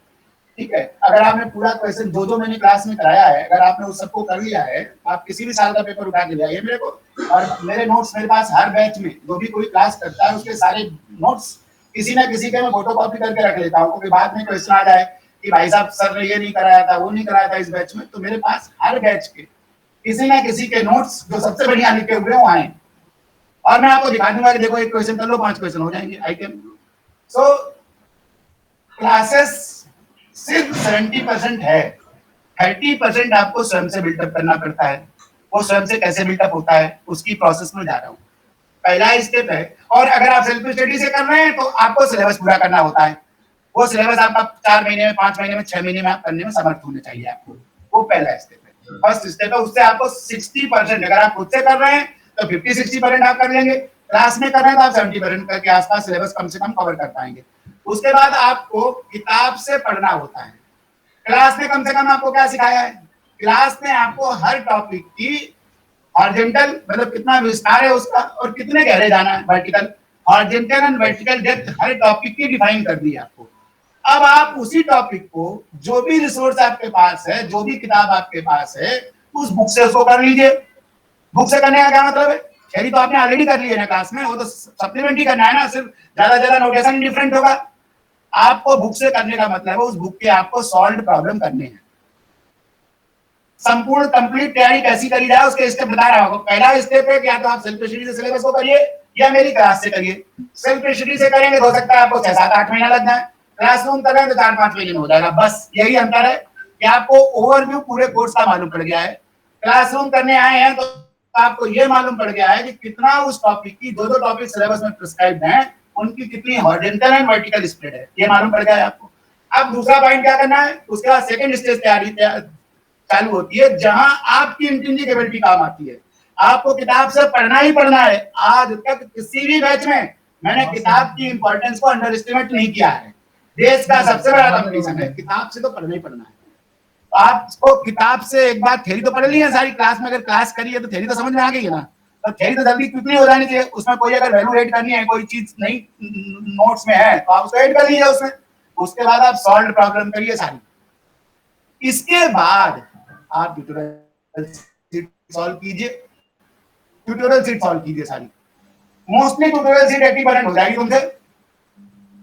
और क्लास में जब मैं क्लास लिया हूं, हर क्लास के 10-15 मिनट बाद ट्यूटोरियल सीट तो सॉल्व करी है ना मैंने। मैं कह के चला गया भाई साहब कंजर्वेशन लॉज खत्म कर दिया मैंने, 2008 का क्वेश्चन हो गया, 2009 का क्वेश्चन हो गया, 2013 का क्वेश्चन हो गया, question number 28, question number 29, question number 32, question number 33, seat number 1 mechanics finished. बोला है कि नहीं बोला है? और क्वेश्चन नंबर 28 क्या है क्लास में मैंने 28 नंबर क्वेश्चन क्या है भाई साहब? तो कंजर्वेटिव सिस्टम का एक ही प्रॉब्लम मैं करके दिखाऊंगा। आप सोच रहे हैं कि मैं 50 प्रॉब्लम करके दिखाऊंगा क्या यार? तो आपको अब उसको जो टॉपिक मैंने करा दिया है उसको बुक से कंसोलिडेट करना होता है। सेकंड स्टेज है। थर्ड स्टेज है जब आपने दोनों काम कर लिया है तो आप भाई साहब मेरे टेस्ट मांगिए, अभी भी टेस्ट दीजिए। अभी जो टेस्ट सीरीज जो मैंने लिखा है वो मेरी ऑनलाइन जो स्टूडेंट हैं, जो अभी 5,000 रुपए फीस है या उसकी फीस फ्री है या उसकी कंसेशनल फीस है, तो फ्री किसके लिए है? वो फ्री किसके लिए है? वो फ्री उनके लिए है या तो जो मेरी 50 कॉपी जातेंगे 2 साल 250 नंबर लाने वाले, या फ्री उनके लिए है जो मेरे पास ऑनलाइन में स्टूडेंट है, रजिस्टर्ड स्टूडेंट है, हर एक का आईडी मेरे फोन पे है जिन्होंने ऑनलाइन क्लास किया हुआ है, उनके लिए तो फ्री है यार। ज्वाइन करो ना टेस्ट सीरीज, क्योंकि दो ही चीजों की कमी होती है मेरी समझ में, एक प्रॉपर प्लानिंग की, दूसरी प्रॉपर प्रैक्टिस की। प्लानिंग के स्ट्रेटेजी के हिसाब से मैंने पढ़ा दिया, हॉरिजॉन्टल वर्टिकल स्प्लिट क्लियर कर दिया। सेकंड पॉइंट जो है प्रैक्टिस, प्रैक्टिस के लिए टेस्ट सीरीज है। टेस्ट सीरीज को टेस्ट सीरीज देने के बाद अगर आपको अब अगर 100 लोग कॉपी डालेंगे तो क्लासरूम की भैया जो सेल्फ इवेल्युएशन है ना, बार बार जो सेल्फ इवेल्युएशन है, वो सेल्फ इवेल्युएशन एआईटीडीएस में नहीं होता है। एआईटीडीएस में नहीं होता है, फिर से रिपीट कर रहा हूँ, सेल्फ इवेल्युएशन एआईटीडीएस में हो सकता है, कभी मैं बहुत बर्डन हूँ, ऐसा हो सकता है कभी 20 साल में, एक आध साल में मैंने कभी सेल्फ इवेल्युएशन करा दिया एक आध टेस्ट में, नहीं तो एआईटीडीएस में कभी सेल्फ इवेल्युएशन नहीं होता है। सेल्फ इवेल्युएशन मेरा होता है किसमें? क्लासरूम प्रोग्राम में। क्लासरूम प्रोग्राम का तजुर्बा है, क्लास में 40 बैठे हैं, 40 में 10 लोग टेस्ट देने आने वाले हैं, 10 में से जिन्होंने टेस्ट दिया उनमें से 2-3 को सिर्फ 40% प्लस मार्क्स आना है, बाकी सब अगली बार टेस्ट देने नहीं है। इसलिए मैंने कहा कि सेल्फ इवैल्यूएशन कर लो। तो ये टेस्ट सीरीज में भी जो क्लासरूम के टेस्ट मतलब जो ऑनलाइन के स्टूडेंट्स हैं उनके लिए टेस्ट सीरीज में भी मेरे पास सेल्फ इवैल्यूएशन की प्रोसेस है, डिक्लेयर्ड प्रोसेस है कि आप टेस्ट दीजिए, टेस्ट पेपर लीजिए, मुझसे मांगिए टेस्ट पेपर आपको दिया जाता है। टेस्ट पेपर के बाद घर में बैठ के लिखिए, घर में लिखने के बाद आप मेरे से वीडियो सोल्यूशन मांगिए, आपको वीडियो सोल्यूशन दूंगा, सेल्फ इवैल्यूएट कर लीजिए। सेल्फ इवैल्यूएशन में अगर आपको 40% प्लस मार्क्स आता है तो आप मुझे कॉपी भेजिए, तुरंत भेजिए। I will be so happy कि आपका नाम अपने मोबाइल में लिख लूं, अगली बार आप पास हो जाएंगे। ठीक है, तो प्रैक्टिस का कंपोनेंट है। शायद मैंने क्वेश्चन का अपनी एबिलिटी के अनुसार आंसर कर दिया। आगे अगला क्वेश्चन पूछिए। सर यहाँ पे कुछ सर यहाँ पे कुछ मैसेजेस लिखे हैं बच्चों ने, तो उसमें है तो बताओ, पढ़ो पढ़ो पढ़ो। Yes sir. पढ़ो तुम ही पढ़ो, मैं तो पढ़ नहीं पाऊंगा। सर एक बच्चे ने वही क्वेश्चन का time required within which we have to complete the tutorial sheet, time required within which we have to complete the tutorial sheet. भैया भाई मेरी क्लास 2 घंटे की होती है, ठीक है, एक क्लास मेरी 2 घंटे की होती है जिसमें 100 मिनट मैं 90 से 100 मिनट फिजिक्स पढ़ाता हूँ, 20 मिनट बात कर देता हूँ रोज। उसके बाद में क्या कहता हूँ, जो मेरी क्लास है वो तुमको खुद से अगर तुम पढ़ोगे तो 3-4 दिन में उसका कंटेंट ही डेवलप कर पाओगे खुद से, अगर आप सेल्फ स्टडी कर रहे होते। इस तरीके से मैंने क्लास डिजाइन करी है। उसके बाद तो मैंने आपको 2-4 दिन के काम को 2 घंटे में कर दिया। क्यों कर दिया भाई साहब, क्योंकि इतने साल का तजुर्बा मैंने कर दिया। इसके बाद तुम 3-4 घंटे तो पढ़ोगे ना उसको, और 3-4 घंटे किताब से पढ़ोगे, उसके बाद सीट सॉल्व करोगे। यही तो करना है, यही तो बताया ना मैंने स्टेप आपको। पहला स्टेप क्लास, दूसरा step consolidate from the book, third step doing the tutorial seat, और टीएस के बाद सॉरी चौथा स्टेप है टेस्ट सीरीज, थर्ड स्टेप है ट्यूटोरियल सीट। तो ट्यूटोरियल सीट सॉल्व करने में आपको जितना भी टाइम लगेगा लगना ही पड़ता है। बहुत लोगों को जैसे कोर्स हो गया 6 महीने में, 2-3 महीने टेस्ट सीरीज लगाने ट्यूटोरियल सीट सॉल्व करनी पड़ती है, यही तो करना पड़ता है, टॉपर यही करता है। और ट्यूटोरियल सीट सॉल्व कर लिया तो पेपर तो सॉल्व हो ही गए ना प्रीवियस ईयर्स। यस तो ट्यूटोरियल सीट सॉल्व करने का कोई सोल्यूशन नहीं है, वो नहीं है way out, tutorial sheet solve करनी है। और जो ऑनलाइन क्लासेस है, मेरी जो ऑनलाइन क्लासेस है उसमें मैंने ट्यूटोरियल सीट की भी क्लास ली है। ये और बता दूं, ये लोग सोच रहे कि 2016-17 के जो स्टैटिक पोर्शन है वो स्टैटिक तो है, लेकिन उसके बाद जो भी 19-20 में क्लासेस ली है उसमें ट्यूटोरियल सीट भी अलग से सॉल्व करी है मैंने, डबल हाँ, वेरिएशन। आगे ओके सर, ये क्वेश्चन है, is focusing on historical perspectives of the subject worth? Sir, is focusing on historical perspectives of the subject worth? On historical perspectives of the subject worth? ऐसा question है। बताओ बताओ क्या question है। Is focusing on historical perspective of the subject worth? मतलब physics में historical perspective पढ़ना जरूरी है? भाई साहब रत्ती भर भी नहीं, not at all, not at all. वो हम क्लास में पढ़ाने के लिए, आपको पूरी चीज को समझाने के लिए बहुत बार हिस्टोरिकल पर्सपेक्टिव बता देते हैं। एक बार क्वेश्चन जरूर आया है, give the chronology of spin development, how the chronological development of how the idea of spin came into being। तो चूंकि रिडल्स थी प्री क्वांटम फिजिक्स में 4-5 इशू ऐसे थे, स्टर्न-गेरलाच एक्सपेरिमेंट, डायलोमैग्नेटिक रेशियो और डायलोमैग्नेटिक रेशियो, जीमन इफेक्ट, इन सब की वजह से हमें स्पिन को प्रपोज करना पड़ा था 1925 में, 1925 में। तो वो बहुत बार क्रोनोलॉजी की जरूरत पड़ जाती है, लेकिन फिजिक्स में एक नंबर एक्स्ट्रा नहीं दूंगा तुमको क्रोनोलॉजी ऐड करने में। एक क्रोनोलॉजी हिस्ट्री के लिए ठीक हो सकती है, ऐसा हिस्ट्री में भी नहीं चलती आज की डेट में। Yes, sir. आंसर कर दिया, not required. Okay, sir. For average student, how many months are required to master physics? Master Physics मतलब ऐसा 25 साल से पढ़ा रहा हूँ, 25 साल से पढ़ा रहा हूँ, अभी भी अपने को मास्टर नहीं समझता हूँ, स्टूडेंट ही समझता हूँ। Yes. अब ये बहुत थ्योरेटिकल आंसर दे दिया मैंने, अब कंपटीशन के रिस्पेक्ट में आ जाता हूँ। लेकिन जब मैंने दिल की बात ही कह दी, दिल की बात की, भाई साहब मैं सारी किताबें पढ़ा रहा हूँ, तो इसका मतलब ये ना है कि मैं फिजिक्स का विद्वान हो गया हूँ। इस सिलेबस में जो है आईएएस के सिलेबस में, मैं इसी सिलेबस को प्ले कर रहा हूँ।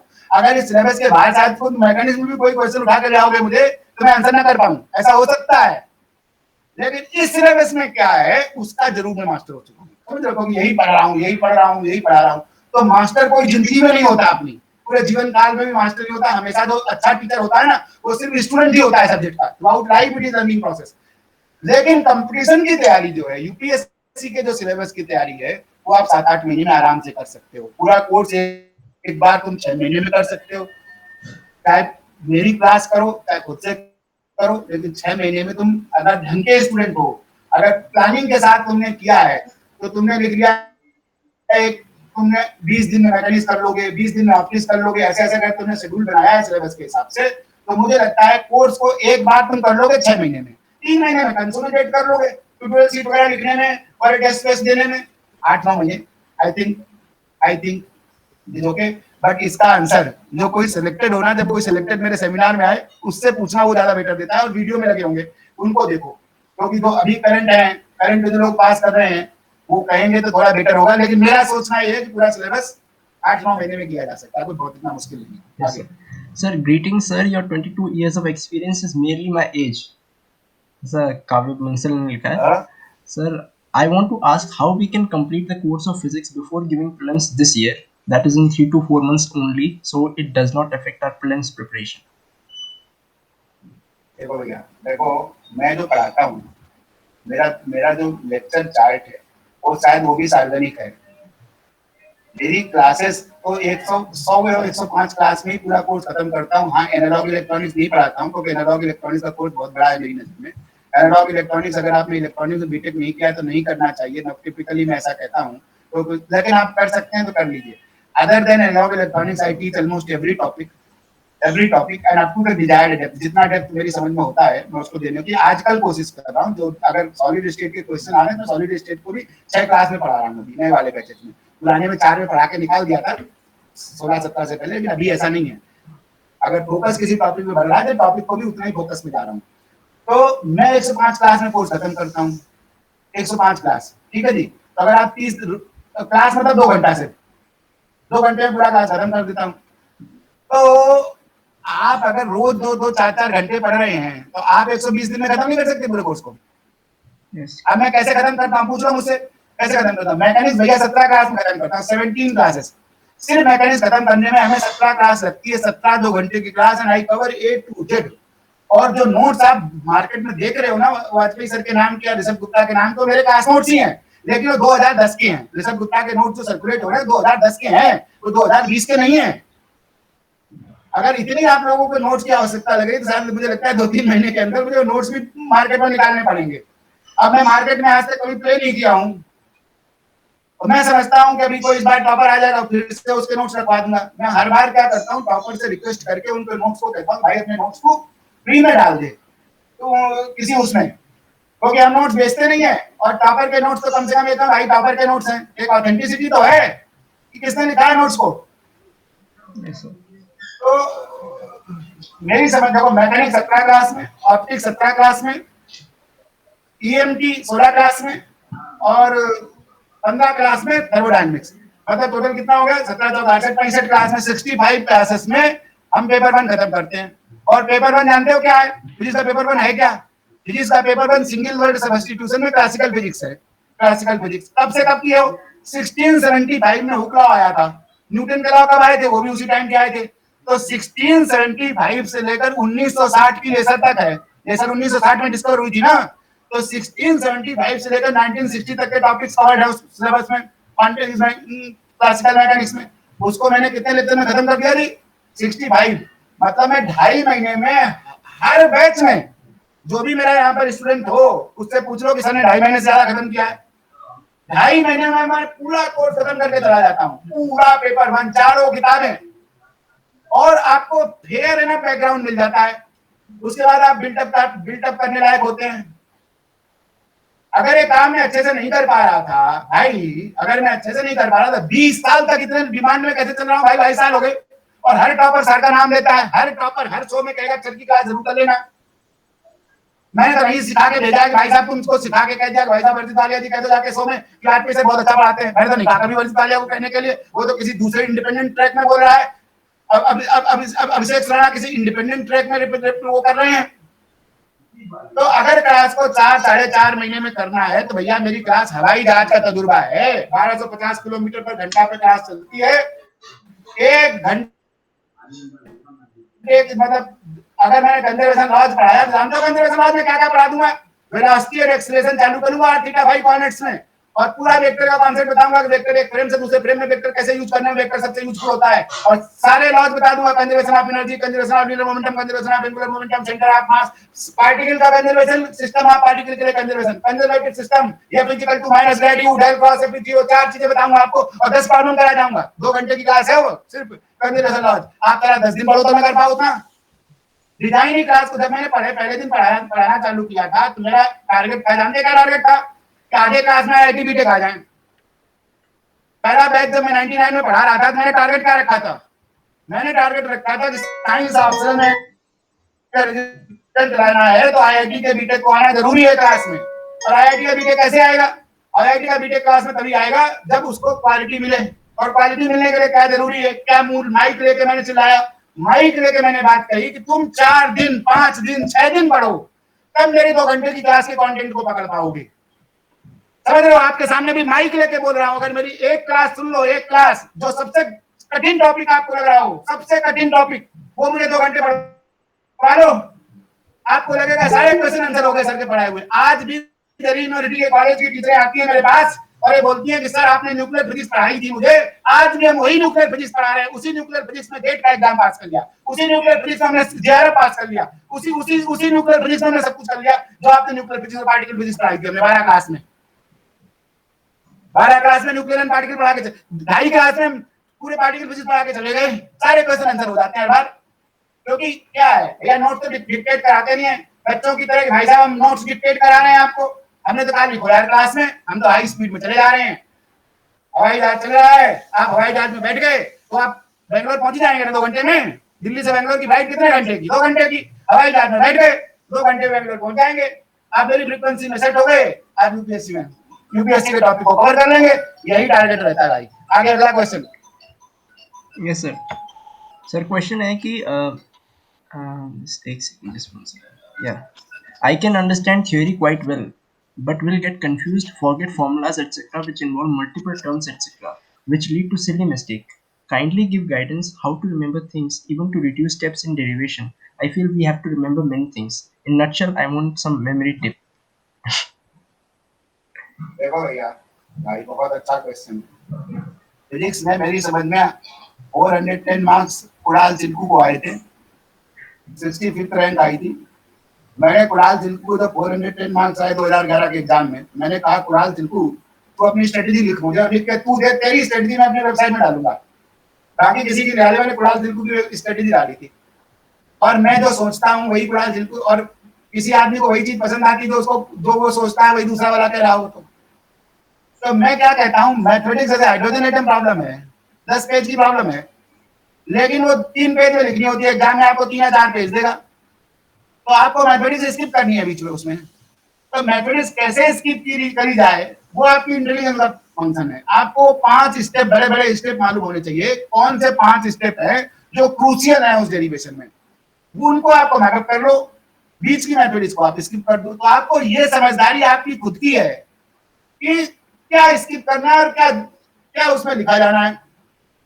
कैलकुलेशन पार्ट आप स्किप कर सकते हो, आप डिफरेंशियल इक्वेशन के सॉल्यूशन के पार्ट को स्किप कर सकते हो बहुत बार, जब तक मैंने सेटअप एंड सॉल्व नहीं पूछा है।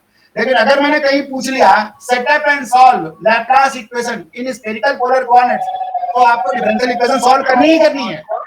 लेकिन अगर सेटअप एंड सॉल्व नहीं है तो you can skip the mathematics part. ये सब भी फायदा क्लास में आने से होता है, क्योंकि जो चीज आप डिसीजन नहीं ले पा रहे हो वो डिसीजन लेके मैंने क्लास में बता दिया है। इसी चीज को मैं कहता हूं कि मैंने क्या फिक्स कर दिया है, horizontal and vertical spread decide करा दिया है, इस टॉपिक में इतना लिखना है तुमको। जैसे हाइड्रोजन एटम प्रॉब्लम है, मैं क्लास में आने के साथ क्या करूंगा, ये 5 स्टेप है भाई, इस स्टेप में 3-3 नंबर दूंगा, 30 नंबर पे 30 मार्क क्वेश्चन है, 15 मार्क्स लाने के लिए, उसमें 50% लाने के लिए 5 स्टेप लिखे होने चाहिए। तो मैं आपको 5 स्टेप लिखवा दूंगा भाई, ये डिफरेंशियल इक्वेशन है, r equal to u by r लिखना है और ये सॉल्यूशन करना है, रेडियल इक्वेशन से शुरू करना है, आपको 5 स्टेप में आपको बताऊंगा। तो यहाँ पर थोड़ी बहुत एक्सपीरियंस का फायदा हो जाता है, अदरवाइज आपको खुद से डिसाइड करना है क्या आपको करना है क्या नहीं करना है, क्या स्किप करना है। लेकिन याद करना है, अगर डेरिवेशन है तो you can not skip the derivation. बहुत सारे लोग जो अच्छा नहीं करते उनकी वजह यही होती है कि they skip some part out of the topic. हमने पढ़ाया है A to Z और आपने वो पार्ट छोड़ दिया और वही एग्जाम में आ गया, तो निसंदेह आपको detrimental to your interest। Good, आगे। Yes, sir. Sir, for beginner who is not joining any coaching, from which subject he/she must start, and how to make notes for physics optional? Mechanics. देखिए, mechanics is a simple course which is interface between 11th class and basic. We start from mechanics. क्योंकि quantum भी क्या है यार, quantum क्या है, quantum के course का क्या नाम है, क्वांटम अरे क्वांटम भी मैकेनिक्स ही है, क्वांटम भी मैकेनिक्स ही है। वो ये वाली मैकेनिक्स क्लासिकल पार्टिकल की है, बड़े पार्टिकल की है, सिस्टम ऑफ पार्टिकल की है, बिगर सिस्टम्स की है, और वो किसकी है, सब एटॉमिक पार्टिकल की मैकेनिक्स है। सब एटॉमिक पार्टिकल की मैकेनिक्स को क्वांटम मैकेनिक्स बोल रहे हैं। तो मैकेनिक्स करोगे तो क्वांटम मैकेनिक्स होगी, और क्वांटम मैकेनिक्स करोगे तो सब एटम मॉलिक्यूल और न्यूक्लियाई होगा। तो क्वांटम मैकेनिक्स के बगैर तो आपका एटम मॉलिक्यूल न्यूक्लियाई नहीं हो सकता। तो सेकंड पेपर मेरी नजर में क्या है, क्वांटम फिजिक्स है टोटल, उसके लिए क्वांटम मैकेनिक्स जरूरी है। और क्वांटम मैकेनिक्स के लिए पहले मैकेनिक्स मालूम होनी चाहिए। भैया पॉइंट पार्टिकल की मोशन कैसे पढ़ोगे, मोशन कैसी होती है, 2 ही तरीके की मोशन होती है आपके यहाँ, तो या तो ट्रांसलेशनल मोशन होगी या रोटेशनल मोशन होगी। ट्रांसलेशनल मोशन होगी तो energy P square by 2m plus potential energy होगी, रोटेशनल होगा तो j स्क्वायर बाय 2i होगी। इन्हीं को क्वांटम में मेजर कर दूंगा जाके अगर सब एटॉमिक पार्टिकल हो गया तो, ठीक है जी। तो आपको मैकेनिक्स से शुरू करना चाहिए और पेपर 1 के बाकी सारे कोर्सेज इंडिपेंडेंट हैं। Optics is different from mechanics, thermodynamics is different from this thing. So in paper 1 you can start from any course whatever you like, but my preferred mode is mechanics. You start from mechanics, then graduate towards quantum mechanics and other things, but there must be a time frame. Self study के लिए क्या होना चाहिए, time frame होना चाहिए। अब भैया mechanics देखो, पहला स्टेप सारे सारे एस्पायरेंट को क्या करना चाहिए, सबको सिलेबस याद होना चाहिए। सबको क्या होना चाहिए, सिलेबस याद होना चाहिए। You should know the syllabus, you should know the syllabus। अब मैकेनिक्स में क्या है बताओ, मैकेनिक्स मैंने कहा 16 क्लास में करनी है, 17 क्लास में मैकेनिक्स करनी है। मैकेनिक्स में है क्या, मैकेनिक्स में क्या टॉपिक है, particle dynamics, system of particles, mechanics of continuous media and special theory of relativity. अब पहले सिलेबस को समझो कि मैकेनिक्स है क्या। Mechanics is nothing but the study of motion. Motion कितनी तरीके की होती है, दो ही तरीके की मोशन हो सकती है, तो ट्रांसलेशनल होगी या रोटेशनल होगी। ट्रांसलेशनल मोशन भी 3D में हो सकती है, तो स्पेस मोशन होगी, या 2D में हो सकती है, शायद प्रोजेक्टाइल हो गया, या 1D मोशन हो सकती है। तो एक तो ट्रांसलेशनल मोशन हो सकती है, तो दूसरी रोटेशनल मोशन हो सकती है। ट्रांसलेशनल मोशन कब होती है, न्यूटन के लॉ के हिसाब से। ट्रांसलेशनल मोशन के what you require, you require force, what you require for rotational motion, you require torque. दोनों चीजें होनी चाहिए आपके मोशन के पास। तो अब आपको जब मोशन स्टडी करनी है, तो पहली मोशन हमने पार्टिकल की पढ़ी, आपको पॉइंट पार्टिकल का कॉन्सेप्ट होना चाहिए, पॉइंट पार्टिकल का क्या होगा। अब हमने अब कंजर्वेशन लॉज करना है, तो कंजर्वेशन लॉज क्या क्या कंजर्व कराओगे, एनर्जी कंजर्व होगी। मैकेनिक्स में कौन सी एनर्जी होनी चाहिए, mechanical energy. Mechanical energy means what, kinetic plus potential. तो जहां पर ये काइनेटिक प्लस पोटेंशियल कंजर्व होगा, उसको सिस्टम को क्या बोलेंगे, कंजर्वेटिव सिस्टम बोलेंगे। अब मैथमेटिक्स लेके आऊंगा भाई, मैथमेटिक्स लेके आऊंगा, physical to minus grad U लिखोगे तभी कंजर्वेटिव सिस्टम बोला जाएगा, नहीं तो कंजर्वेटिव सिस्टम है ही नहीं आपका। तो आप कंजर्वेटिव सिस्टम के पूरा कॉन्सेप्ट समझाओगे, न्यूमेरिकल प्रॉब्लम करोगे, उसमें जाके कंजर्वेटिव सिस्टम की एग्जाम में पूछ रहा है, बारी बारी पूछ रहा है आपको। उसके बाद आप कंजर्वेशन ऑफ लीनियर मोमेंटम करोगे, उसके भी न्यूमेरिकल पूछ सकता है। अब कंजर्वेशन लीनियर मोमेंटम में एक वेरिएबल मास सिस्टम भी होता है भैया, रॉकेट मोशन, वो भी करोगे आप। ये सब पहली सीट में डाला हुआ है मैंने, और सीट तो फ्रीली अवेलेबल है ना, सीट फ्रीली अवेलेबल है सारी आपके पास। तो मैंने पहले जो है यूनिट जो है उससे खूब क्वेश्चन आते हैं, 3 क्वेश्चन आते हैं 7 क्वेश्चन में। मैथमेटिक्स का तकरीबन 7 क्वेश्चन आते हैं एग्जाम में, 7 question are asked in the exam. Out of 7, 3 question are asked from the first unit, 2 questions are asked from the second unit rigid body dynamics, 1 question is asked from mechanics of elasticity media, elastic media, and 2 questions are asked from STR। तो हमने उसी हिसाब से पहली वाली unit को 8 class में कर दिया, 8 दिन पढ़ो तुम उसको, दूसरी वाली को 2 में कर दिया, दूसरी को 2 में कर दिया, अगली को 4 में कर दिया, हो गया 16 क्लास में। 16 क्लास में करके चलेगा जी A to Z, तुम घर में बैठ के कर लो 16 क्लास में, ठीक है जी। टाइम फ्रेम फॉलो करोगे, 16 में नहीं कर लोगे, 20 में कर लोगे, 20 में नहीं कर लोगे, 25 में कर लोगे यार। अब इससे ज्यादा करोगे तो तुम पूरा कोर्स नहीं खत्म कर पाओगे। इससे ज्यादा अगर करोगे ना, 25 दिन से ज्यादा अगर मैकेनिक्स लगाओगे तो भैया तुम 6 महीने में 7 महीने में पूरा कोर्स नहीं कर पाओगे। इसलिए टाइम फ्रेम को फॉलो करना एसेंशियल है। Good, next.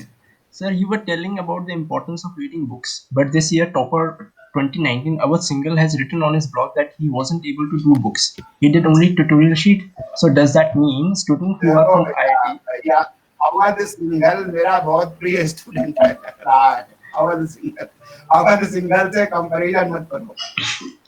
और टॉपर के प्रति ड्यू रेस्पेक्ट रखते हुए मैं बात कह रहा हूँ कि अगर एक बार कोई टॉपर हो गया है, फिजिक्स की सबसे बड़ी इंपॉर्टेंस क्या है, सबसे बड़ी पॉजिटिविटी क्या है।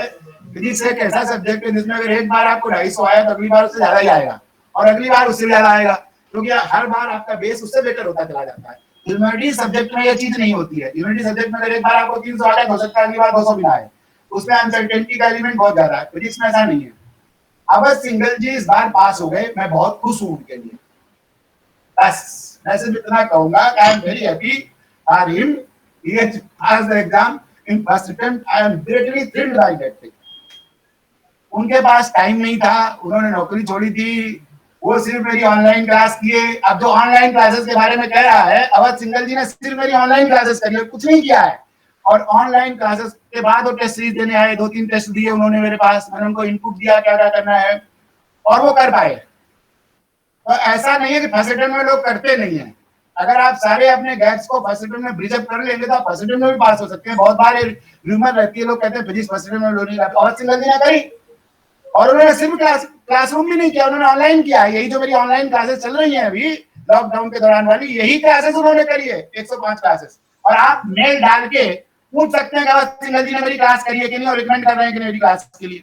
उन्होंने सारा कोर्स इसी से किया था, ऑनलाइन के थ्रू ही किया था, और टेस्ट देने के लिए मेरे पास आए थे। मैंने उनकी कॉपी चेक करी थी, मैंने कॉपी चेक करके उनको बताया था कि क्या है, and I am very happy, basically I am very happy he had passed in percent. That's it. Physics में थोड़ा डिफिकल्ट टास्क है, फर्स्ट अटेम्प्ट में पास कर पाना। लोग कई साल से फाइट कर रहे हैं, सेकंड अटेम्प्ट में एग्जाम से पास लाते हैं। फिजिक्स में तो सक्सेस रेट है, सबसे ज्यादा सक्सेस रेट फिजिक्स में सेकंड और थर्ड अटेम्प्ट में है। फर्स्ट में भी लोग पास करते हैं, फोर्थ में भी लोग पास करते हैं, लेकिन सबसे ज्यादा जो पास करते हैं फिजिक्स में सेकंड और थर्ड अटेम्प्ट वाले होते हैं। फिजिक्स की तैयारी करने में आपको 8-9 महीना लग जाता है टिपिकली। और फिजिक्स बहुत अच्छा सब्जेक्ट है। एक बात और बताऊं, आपने बहुत टॉपरों को देखा होगा कि 4-4, 5-5 अटेम्प्ट में थर्ड रैंक लाए हैं, या इस बार वाली नहीं, विधि गुप्ता जी चौथे अटेम्प्ट में थर्ड रैंक लाई थी। लोग सोचते हैं फिजिक्स वाले चौथे 5वें अटेम्प्ट में क्यों पास करते हैं? भैया फिजिक्स की अच्छाई है तो लोग चौथे 5वें अटेम्प्ट में पास कर रहे हैं, समझ रहे हो क्यों? मेरी बात सुनो, अगर भाई सब्जेक्ट खराब होता तो आप क्या करते हैं? आप दूसरे अटेम्प्ट में छोड़ देते सब्जेक्ट को। तो अगर कोई बंदा थर्ड अटेम्प्ट में, फोर्थ अटेम्प्ट में फिजिक्स लेके दे रहा है, इसका मतलब है वो he is doing well in physics, he is not able to do well in other subjects, otherwise he would have left the subject. Try to get the positive logic out of that thing. So physics is an extremely good subject. People, if they bridge up their all gaps, they do extremely well in the exam. I am telling you, between 250 to 300 marks, there is not big fight. Fight कहाँ शुरू है physics में? 300 plus, and every year 300 plus is scored by 10 to 15 people. 10 से 15 लोग हर साल physics में 300 plus लाते हैं। और अगर आपको ना मालूम हो तो आप मेरे पास आइए और कहिए, तो मैं आपको लिस्ट शेयर कर दूंगा किसको 300 प्लस आया every year in the last 5 years, and most of them, एक आध को छोड़ दो तो वो भी एक्सेप्शन ही है वैसे, everybody has been my classroom student, everybody whosoever has scored 300 plus marks. I am proud enough to proclaim in the public fora that everybody whosoever has scored 300 plus marks, I have been able to evaluate his or her answer sheet and added value to that. Good. Next question. Sir, the question is, does only intelligent and sharp people crack CSE with physics optional? Does only intelligent and sharp people crack CSE with physics optional? I do not think so. Your question is only, does only. I do not so. I do not think so. They are moderately intelligent. Everybody whosoever has cracked, they have been moderately intelligent. I do not consider any one of them genius. I do not consider any one of them genius, right? And I can tell you another thing. Many very good people in my eyes have flunked this exam. I am adding another dimension that many good people whom I consider they are good in the subject, they have not been able to pass the exam also. अच्छा, एक example बताऊंगा, आपको example नाम से coat करता हूँ, with due respect to everybody. Divyanshu Jha was one of the best candidates. नाम जानते हैं ना? Yes sir, 9 rank. IAS के एग्जाम में 9th रैंक आई थी 2014-15 में, Divyanshu Jha. He had been also a student. Divyanshu Jha was, somebody told me he was world Olympiad winner, maybe silver medal or something in physics. And you know, in first two attempts, what kind of marks he got? Less than 200. And the attempt in which he got 9th rank, he had scored only 250 marks. And highest that year was also 270. And that was scored by Rishabh Gupta or somebody else. I do not remember, not Rishabh, somebody else in that year, not Divyanshu Jha. Rishabh Gupta, yes sir. And Divyanshu Jha, 9th rank, got only 250 marks in physics. And he was what? World Olympiad winner. And he has perfect command over the physics. He has very good physics. And I'm not going into the detail why he got that much marks. That I'm not going to tell in the public platform. Yes sir. So there's this. But in 2 attempts, he got less than 200 marks. In 2 attempts, he got less than 200 marks. Yes sir. समझ रहे हैं? And in the attempt in which he passed, he 250. और उसको बहुत council किया था, बहुत council करना पड़ा था कि तू फिजिक्स मत छोड़, फिजिक्स पढ़, फिजिक्स से तू पास हो जाएगा, फिजिक्स से ही पास होगा. That is what I said. and consistently I maintained. And so I have got good. So I consider Devans as one of the best candidates in physics, and he got 250 marks only. So knowledge is important. I started my talk with the say that every people think that knowledge is everything. I do not consider knowledge is everything. Knowledge is important. Knowledge is very important. But apart from knowledge, this examination is also the test of many other qualities in your answer. Yes. Good. Next. Sir, एक last question है. Please provide more details on AITDS test series fees. All will all AS be evaluated? Within how much time will model answers will be provided? देखिए भैया, आजकल lockdown चल रहा है. AITDS होती ही typically prelim से 2 हफ्ते बाद है. इस बार प्रीलिम्स कब है? सर 10 अक्टूबर. बताओ प्रीलिम्स कब है? 10 अक्टूबर. 10 अक्टूबर को दो संडे जोड़ो उसमें. 10 7 17 17 7 24. 24. इस बार AITDS जो शुरू होगी वो 24 अक्टूबर से होगी. AITDS 2 महीने का प्रोग्राम होता है. AITDS 2 महीने का प्रोग्राम होता है. उसमें 10 टेस्ट होते हैं. ठीक है. और that is for the people who are appearing at the exam of mains this year. I mean 2021 का जो एग्जाम देंगे मेंस, उनके लिए AITDS होती है. अभी जो मैं सेपरेट प्रोग्राम ला रहा हूँ वो AITS है, ऑल इंडिया टेस्ट सीरीज. एक सेकंड, क्या हो गया? बंद कर दिया क्या तूने? Next. Yes, yes sir. Sir, I have a I hope it question, is sir. Finished. Yes yes, बोलो यार, कितना अच्छा पेनमैन. भाई तुम तो पेनमैन हो क्या? हेलो हाँ, sir. भैया, Hello, I am. आपके में तो आरपी पेनमैन I लगा am हुआ follower, है. sir. I am so happy कि RP Penman is my model, नहीं role sir, model. yes sir, I'm my role model also.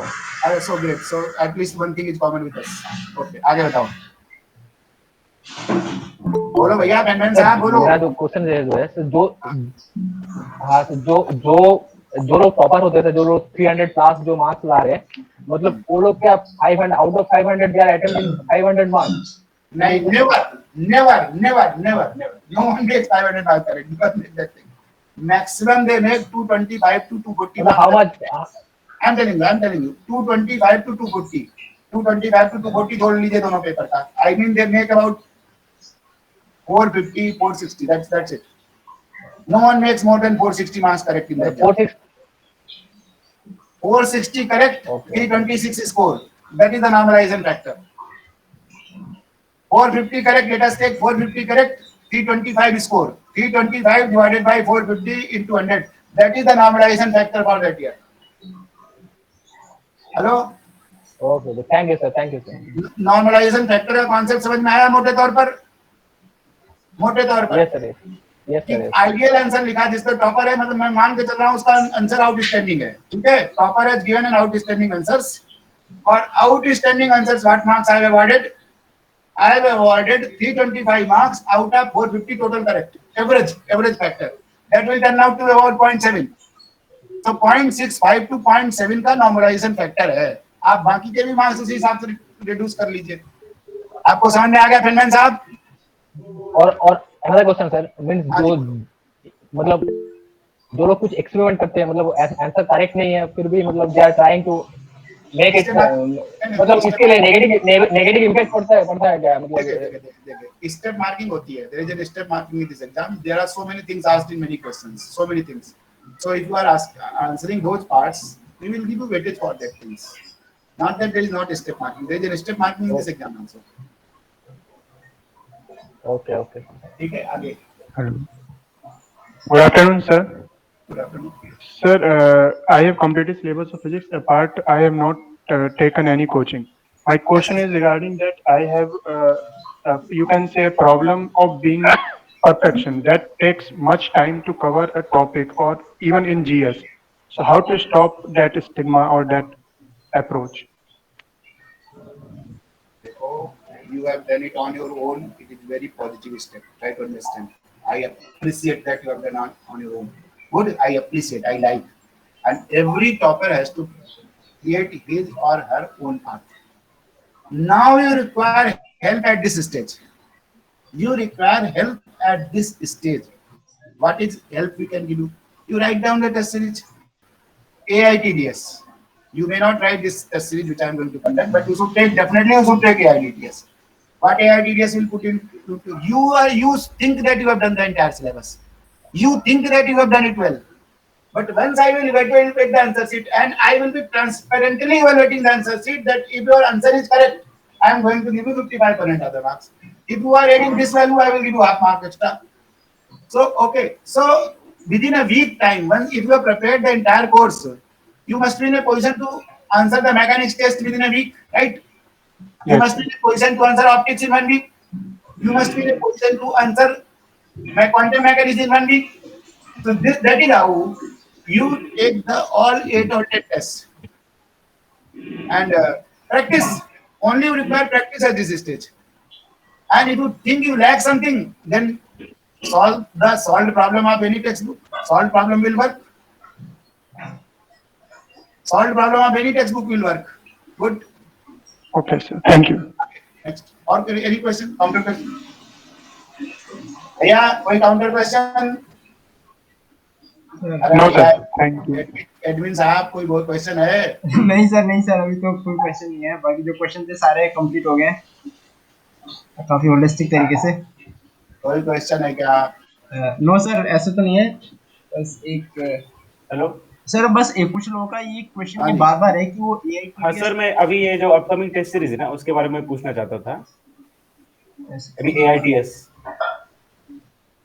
जो AITS है इसमें 6 टेस्ट होने जा रहे हैं। 6th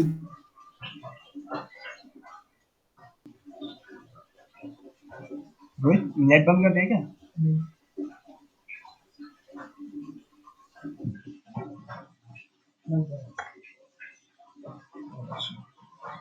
नो इंटरनेट दिखा रहा है।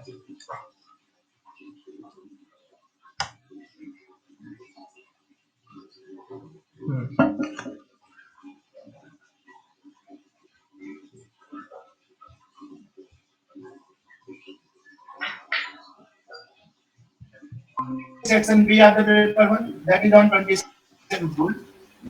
I mean, I am giving you about 20 days for both the papers. 20 days gap. Correct? आज कितना तारीख है बताओ, आप मेरे से कब इंटरेक्ट कर रहे हो? 19 है ना आज? 19 है और 6 को टेस्ट दे रहा हूँ। कितने दिन बचे आपके पास बताइए? 15 दिन है ना कम से कम? 15 days है ना आपके पास? 15 days में if you prepare for mechanics and optics, then you register for the test series. Mechanics and optics 6th June. Then I am giving you 15 more days. 6 के बाद 27 को दे रहा हूँ आपको, मैं 20 days दे रहा हूँ। EM theory and thermodynamics 27th June.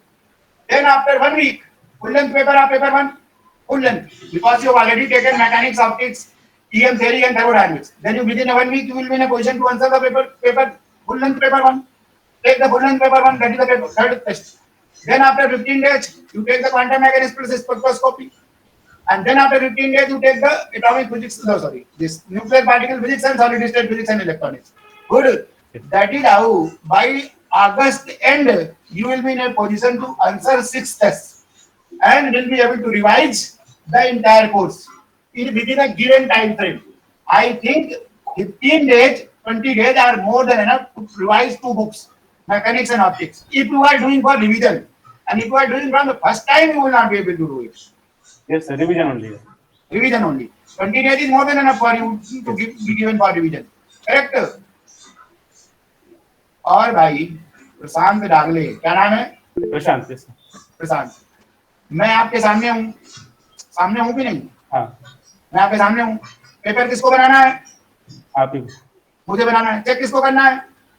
आप, मुझे ही करना है। ठीक है, मुझे ही करना है। मैं सोचा कोई दूसरा करना है। बार बार इतनी देर से बता दिया मुझे ही करना है। कम से कम 2-3 पेपर तो मुझे ही करनी है।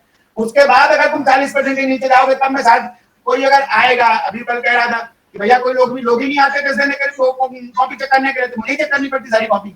मैं ही सारी कॉपी चेक करूंगा तुम्हारी। ठीक है, मैं सामने हूँ तुम्हारे। yes. अगर तुमको कोई चीज गड़बड़ लग रही है कि भैया 2 वीक में नहीं तैयार कर सकते, तुम 3 वीक में नहीं कर सकते तैयार, तो बोलो ना मेरे सामने, अभी बदल दूंगा शेड्यूल को। मैं शेड्यूल को तभी कोई ब्रह्म वाक्य तो नहीं है ना कि कोई यूपीएससी का एग्जाम है 10 अक्टूबर को, तो वो भी बदल गया। टेस्ट सीरीज तो आपकी वेलफेयर के लिए है ना, टेस्ट सीरीज तो आपके हेल्थ के लिए है ना। yes. आप बताइए ना मुझे डेट, और एक बार टेस्ट जब हो जाता है उसके बाद आप कभी भी दे सकते हो, लीनियंट होते हैं हम उसके बारे में। लेकिन एक हफ्ते के बाद आप मुझे 100 के जगहों के भाई साहब मैं जब डिस्कशन कर चुका होऊंगा और वीडियो अपलोड कर दूंगा, तब उसके बाद मैं टेस्ट नहीं दिलवाऊंगा आपसे, ये ध्यान रखना एनरोल होने के बाद। तो there is a decorum of test series within a week until unless I have done the discussion you can take the test. Okay, thank you. Okay, next. भैया टाइम क्या हुआ, कितनी देर हो गई क्वेश्चन आंसर? सर 12:36 हो रहे हैं, हिसाब बराबर हुआ कि नहीं हुआ अभी तक? बस 4 मिनट और बाकी है। आप हिसाब बराबर करो। ओके सर, यहाँ पे गुड कुछ मॉर्निंग सर। हाँ गुड, बोलिए बोलिए बोलिए। सर मैंने बीएससी 2017 में कंप्लीट करी थी, तो फिजिक्स से मेरा कुछ काफी टाइम से कनेक्शन है नहीं, तो मैं आपसे पूछना चाह रही थी क्या 11th-12th से मुझे स्टार्ट करना चाहिए या सीधा सिलेबस से ही शुरू कर देना चाहिए? नहीं, देखो देखो 11 12 से कर लोगे तो ठीक ही है, लेकिन ये बताओ तुमने एक हफ्ते पहले क्या खाना खाया था, बता दोगी मुझे? तुमने क्या कपड़ा पहना था, तुमने ये बता दोगी कौन सा क्लोथ पहना था, कौन सी शर्ट पहनी थी, कौन सी कोटी से वो पहनी थी आपने 3 दिन पहले? किसी को कुछ नहीं याद होता है। दिमाग में अगर बोझ डालोगी, दिमाग को अपने कंडीशन करोगी कि हाँ मुझे ध्यान करना है कि मैंने संडे को क्या किया था, और कोई ना कोई इवेंट ध्यान करोगे कि संडे को मैं यहाँ गया था, तो मैं कौन सी शर्ट पहन कर गया था, फोटो देखोगे, बता सकती हो तुम मुझे। अगर अपने दिमाग में तुम फोर्स करोगी, अपने माइंड को कंडीशनिंग करोगी, mind conditioning that what you have eaten और what you have born on Sunday you can do it. So इसी तरीके से माइंड को आपको कंडीशन करना पड़ता है कि आपको फिजिक्स पढ़नी है, मैकेनिक्स पढ़नी है। अब मैकेनिक्स का पहले सिलेबस पढ़ो, तुमको आईएएस का सिलेबस करना है, तुमको विद्वान नहीं बनना है। तो आईएएस के सिलेबस में क्या है, 10th क्लास वाला कितना है उसमें? अब आपको न्यूटन के लॉ तो मालूम होनी चाहिए कि नहीं मालूम होनी चाहिए, बताओ? आपको सेंटर ऑफ मास मालूम होना चाहिए, मालूम होना चाहिए?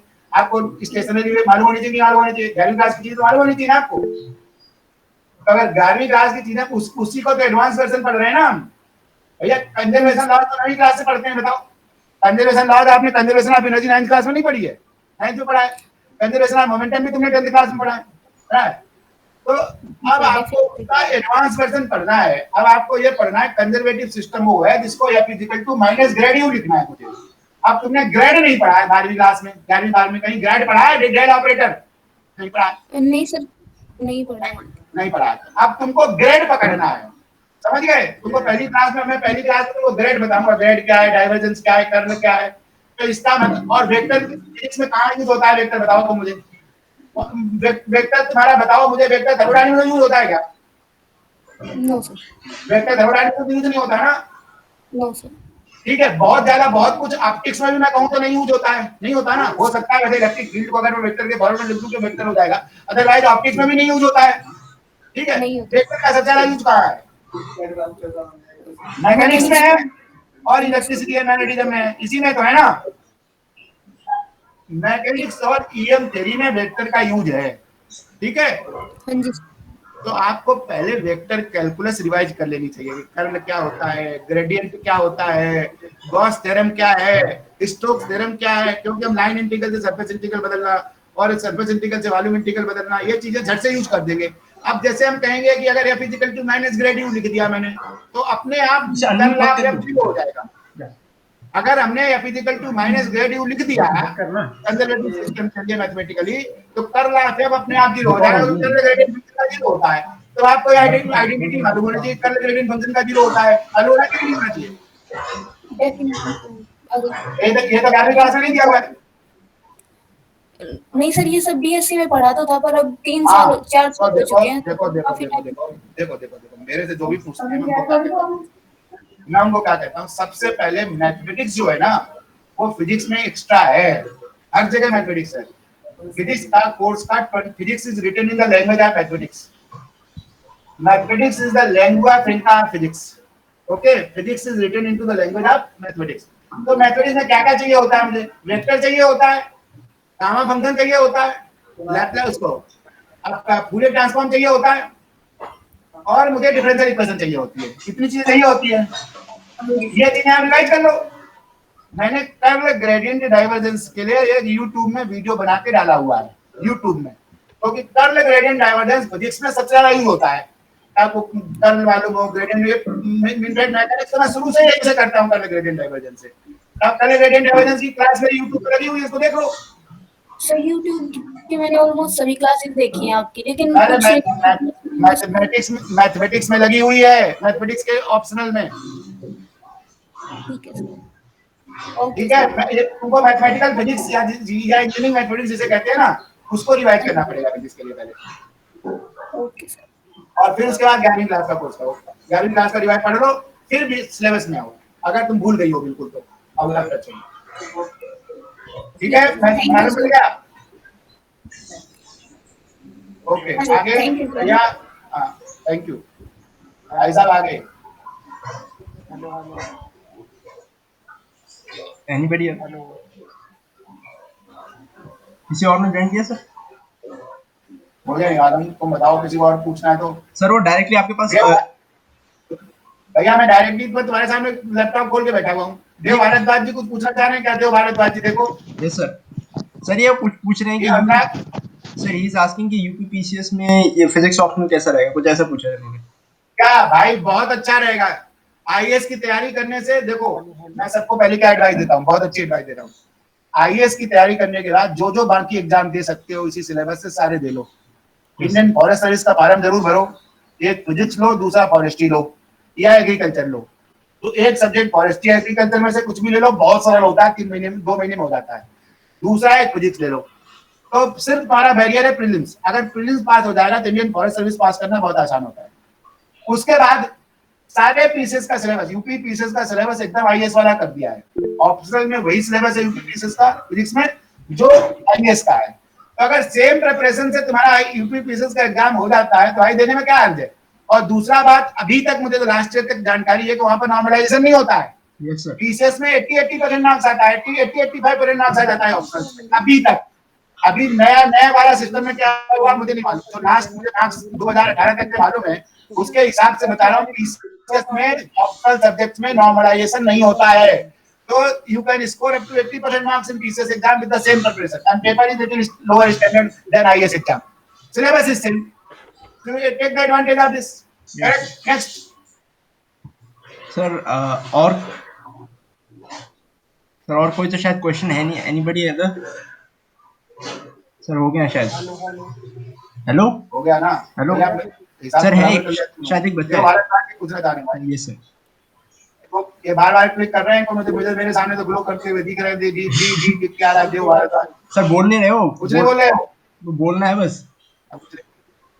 सुना ये? क्वेश्चन ही पूछना है भाई, क्वेश्चन पूछना है आपको बस। अब भाई पहले बात सुनो। Hello yes sir. भाई, तुमने मेरे ऊपर यही आरोप लगाया था ना। आज आप जज हो। आज आप लोग जज हो। आज आपकी अदालत में बैठा हुआ हूं मैं। आज आप जज हो। बताओ, मैं बैठ रहा हूं, मैं सारे क्वेश्चन पूछ रहा हूं। अगर 1 घंटे मैंने बोला है तो मैंने कहा 1 घंटे पूछो। तुम्हारे क्वेश्चन खत्म हुए हैं मेरे टाइम से पहले। I am ready here. अगर बताओ, इस तरह डेमोक्रेट कोई व्यक्ति हो सकता है? बिल्कुल नहीं सर। I am great, highly thankful to you. You people are कुछ लोग तो है सर। हाँ, कुछ लोग तो। अरे बोलो भैया, डरो मत। बोलो, डरने की भाई देख तो रहा नहीं हूँ, सामने बैठा हूँ, फोटो भी तुम्हारी नहीं आ रही है। पूछो। पेनमैन साहब बोलो भाई। RP penman. नहीं सर, मैं कह रहा था कुछ लोग तो पीछे पीठ पीछे कुछ कहते रहेंगे ना सर, इसमें तो मतलब। अरे भैया, जिसको जो बच्चे हैं, बच्चे मेरे सारे जितने बैठे हो सब मेरे बच्चों के बराबर हो रहे हैं। जितने भी बैठे हो इस क्लास में, ये सामने दिख रहा है, सब मेरे बेटों के बच्चों के बराबर हो। अब मेरे बारे में क्या कहोगे तुम बताओ? 25 साल से मैं ये काम कर रहा हूँ अपना एक। अब तुम 25 साल के हो गए, बदलने के लिए तैयार नहीं बैठे हो कि तुम बदल जाओ। तुमको तो एक बात पे फाइट करने लग जाते हो। तो तुमको लगता है जिस रास्ते से मैंने 1000 लोगों को रास्ता दिखाया, मैं अपना रास्ता इतनी जल्दी बदल लूंगा? जबकि मैं बदलने के लिए तैयार होकर बैठा हुआ हूँ। मैं पहले भी लिखा, कल भी लिखा, आज भी लिखा कि भाई साहब, I am the person who is always willing to learn. मैं अपने को डिफाइन नहीं करता। I am lifelong student of physics. Every day I am learning. देखो, अगल बगल मेरी ऊपर पीछे सब किताबें रखी हुई है। जिस रूम में मैं बैठा हुआ हूँ, इस रूम में चारों तरफ किताबें ही किताबें हैं। मैं आज भी 8-10 घंटे दिन में पढ़ता हूँ, और दिन में कम से कम 25-30 लोगों से फोन में बातें करता हूँ, और बहुत मजा लेता हूँ फोन में बात करके। समझ रहे हो जी? मैं बहुत टेक सेवी नहीं हूँ कि मैं आपका टेलीग्राम में क्वेश्चनों का आंसर करूंगा, या फेसबुक में आंसर करूंगा, या व्हाट्सएप में करूंगा। ऐसा मैं बहुत बार कर देता हूँ कई बार, लेकिन बहुत ही यूज टू नहीं हूँ। लेकिन आप फोन कभी भी करोगे मुझे, फोन बहुत प्रेम से बातें करूंगा और आधा 1 घंटे सिर्फ ये कहूंगा कि भैया टॉलरेंस रखो, बड़े आदमी की टॉलरेंस रखो, सुनो मुझे पहले आराम से, फिर क्वेश्चन पूछो ना मुझसे। You ask all questions whatever you have got doubt and I am always ready for debate and discussions, always. Good. Sir ठीक है, देव भारद्वाज का एक क्वेश्चन है। खत्म करें उदित जी? यस सर, हो गया वैसे, हाँ, 1 घंटा तो हो गया। Yes sir. नहीं क्वेश्चन पूछो। नहीं सर, एक क्वेश्चन था कि उन्होंने कहा था कि वो डेरिवेशन जो होती है, ठीक है जी। 3-4 पेज की डेरिवेशन, उसको कंप्रेस कैसे किया जाए, हाँ, ऐसे क्वेश्चन था देव भारद्वाज का। देखो देखो, मुझे पर्टिकुलर एक चीज बताए, टॉपिक क्वेश्चन बोलने में मैं बताता हूँ क्या लिखना है। अच्छा, क्वेश्चन। ये अगर मुझे क्वेश्चन कोई बता दें कि किस चीज के डेरिवेशन को कंप्रेस कराना चाह रहे हैं तो मैं उसको बता दूंगा। Sir hydrogen atom. Hydrogen atom. अब हाइड्रोजन एटम में देखो भैया, वो क्या पूछता है, क्वेश्चन क्या है? हाइड्रोजन एटम का क्वेश्चन है कि एनर्जी आइगन वैल्यू निकालनी है आपको। Yes sir. Energy eigen value कहां से निकालोगे? तुम रेडियल इक्वेशन से निकालोगे। तो तुमको स्टार्ट करना है h psi equal to e psi से। एनर्जी मेजर करनी है तुमको, एनर्जी मेजर करनी है, उसकी एनर्जी के लिए आइगन वैल्यू प्रॉब्लम सॉल्व करनी है, psi equal to e psi। अब h क्या होता है? h लिखना है तुमको, हैमिल्टनियन ऑपरेटर क्या होगा 3 डायमेंशन में, h cross square by 2m del square. अब इसके बाद इक्वेशन बनाने के बाद उसका सीधे रेडियल कोऑर्डिनेट लिखना है। उसके बाद आपको r थीटा फाई नहीं लिखना है जब तक वो पूरा ना कहे सेटअप एंड सॉल्व। वो कह रहा है get the energy eigen value. So you start straight away write psi r theta phi, and after writing that you start from the radial equation. Okay. And now you have written the radial equation 1 by r dy dr r square dr by dr plus some 2m by upon h cross square e minus v r is I is equal to 0. Correct? अब उसमें आपको मानना है कि now how this equation will be solved. अब इसको solve करने के लिए let us have the substitution psi is equal to u by r, और वो सब सब्स्टिट्यूशन करके now the equation reduces to। अब आपको खोल के नहीं दिखानी है, आप now equation reduces to। उसके बाद आप रो लिखोगे, एक नया पैरामीटर लगाओगे, रो इज kr, kr करने के बाद वो इक्वेशन बनेगी d2u upon d rho 2 plus something plus 2e upon sorry something है वो आपकी 1 minus something this size equal to 0। फिर उसके बाद अप्रोक्सीमेट सॉल्यूशन पे उसके जाओगे कि सॉल्यूशन रेडियल इक्वेशन का अप्रोक्सीमेट सॉल्यूशन क्या है। फिर उसके बाद आप पावर सीरीज सॉल्यूशन में जाओगे, उसके पावर सीरीज के बाद आप कहोगे जो आखिरी में आएगा 2j max plus l plus 1 is equal to n, और उसके बाद एनर्जी क्या आएगी, वैल्यू निकल के आएगी। ये 4-5 स्टेप्स है उसमें, और अभी मैं डायरेक्ट मुंह से बोल रहा हूँ, नहीं तो सामने सब 5 स्टेप्स जो है ना इसके, ये 5 स्टेप्स आपको याद होने चाहिए, तभी आप कर पाओगे हाइड्रोजन एटम प्रॉब्लम्स को। तो अगर आपने 5-6-10 दफे प्रैक्टिस करी है तो हाइड्रोजन एटम के 5 स्टेप आपको मालूम पड़ जाएंगे कौन कौन से ट्रैक्स हैं। बट आपको 10 दफे करना पड़ेगा हाइड्रोजन एटम, 4 दफे में काम नहीं चलेगा हाइड्रोजन एटम में। It's very long round. Yes sir. Good. Yes sir. और कोई क्वेश्चन? यस सर, हो गया sir. Okay, thank you, thanks a lot. I am so thankful to all of you to give me a chance to speak to you. Thank you, Okay. Thank you. बताइए आधा घंटे के लिए तुमने सोचा था, पूरा 2 घंटे हो गया कि नहीं जी? बिल्कुल सर, बिल्कुल। पूरा 2 घंटे हो गया जी। ऐसे और देखो, और कोई आ गई, इनको कोई क्वेश्चन पूछना है क्या?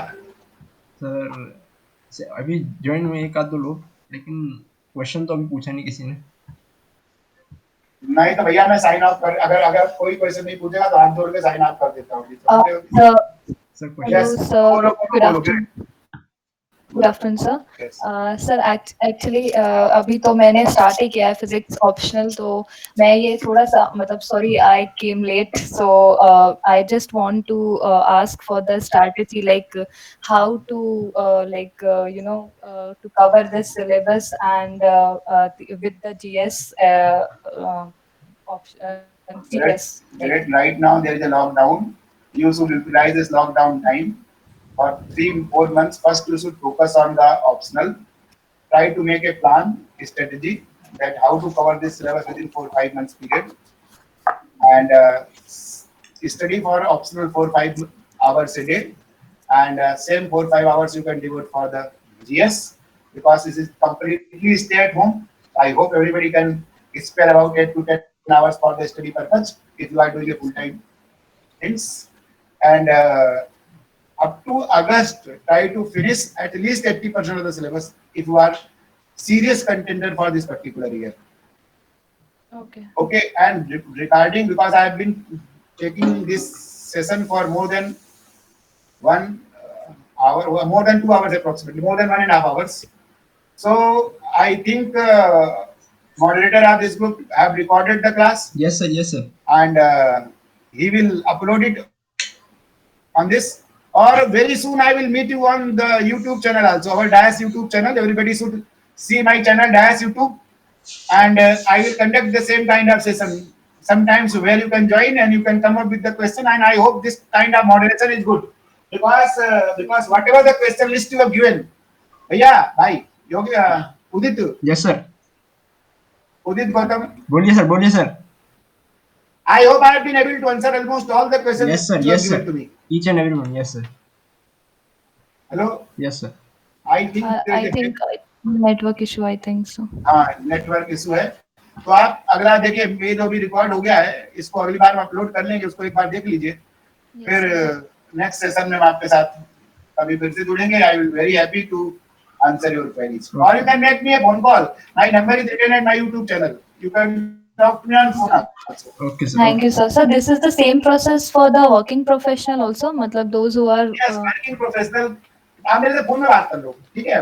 Yes, sir. Yes, sir. You can talk to me on phone. Okay. Okay. Thank you, sir. Thank you. Thank you very much, sir. भैया उदित खत्म क्या? Yes, sir. हो गया सर, हो गया. 12:52 हो रहे हैं सर. आप पहले बताओ तुम्हारे क्वेश्चन आंसर हो गए कि नहीं? सारे उसमें क्वेश्चन रहेगा. सर सारे क्वेश्चन हो गए और जो बचे हुए थे वो भी हो गए क्वेश्चन सारे. सारे आंसर हो गए ना तुम्हारे? बिल्कुल सर, बिल्कुल. ये जो क्वेश्चन तुमने भेजे थे तो सारे आंसर कर दिए ना मैंने? बिल्कुल सर, बिल्कुल सर, बिल्कुल सारे हो गए थे. 17 क्वेश्चन, 17 के 17 हो गए थे. बोलो भैया, बोलो, कुछ बोलना है तो बोलो. एनीबडी अदर, कोई क्वेश्चन हो?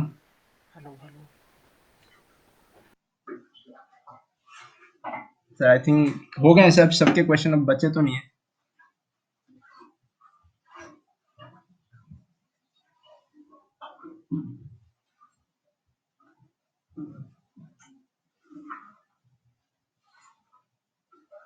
Hello.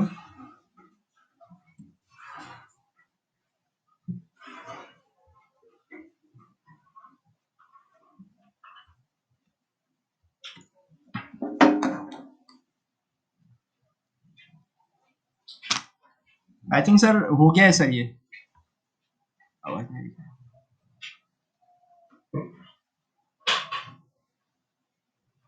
Yes sir.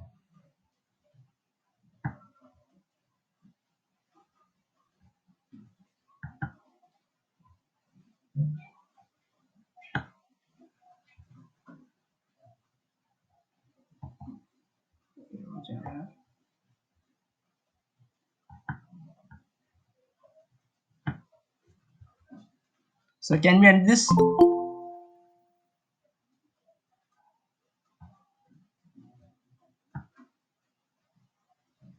Next session. Okay, sir.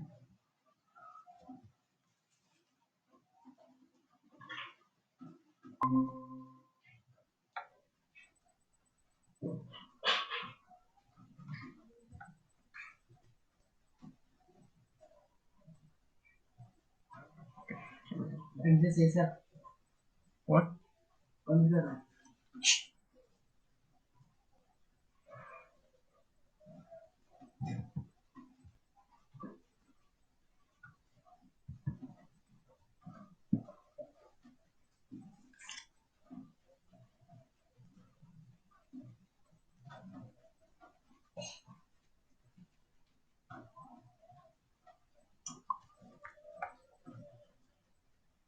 So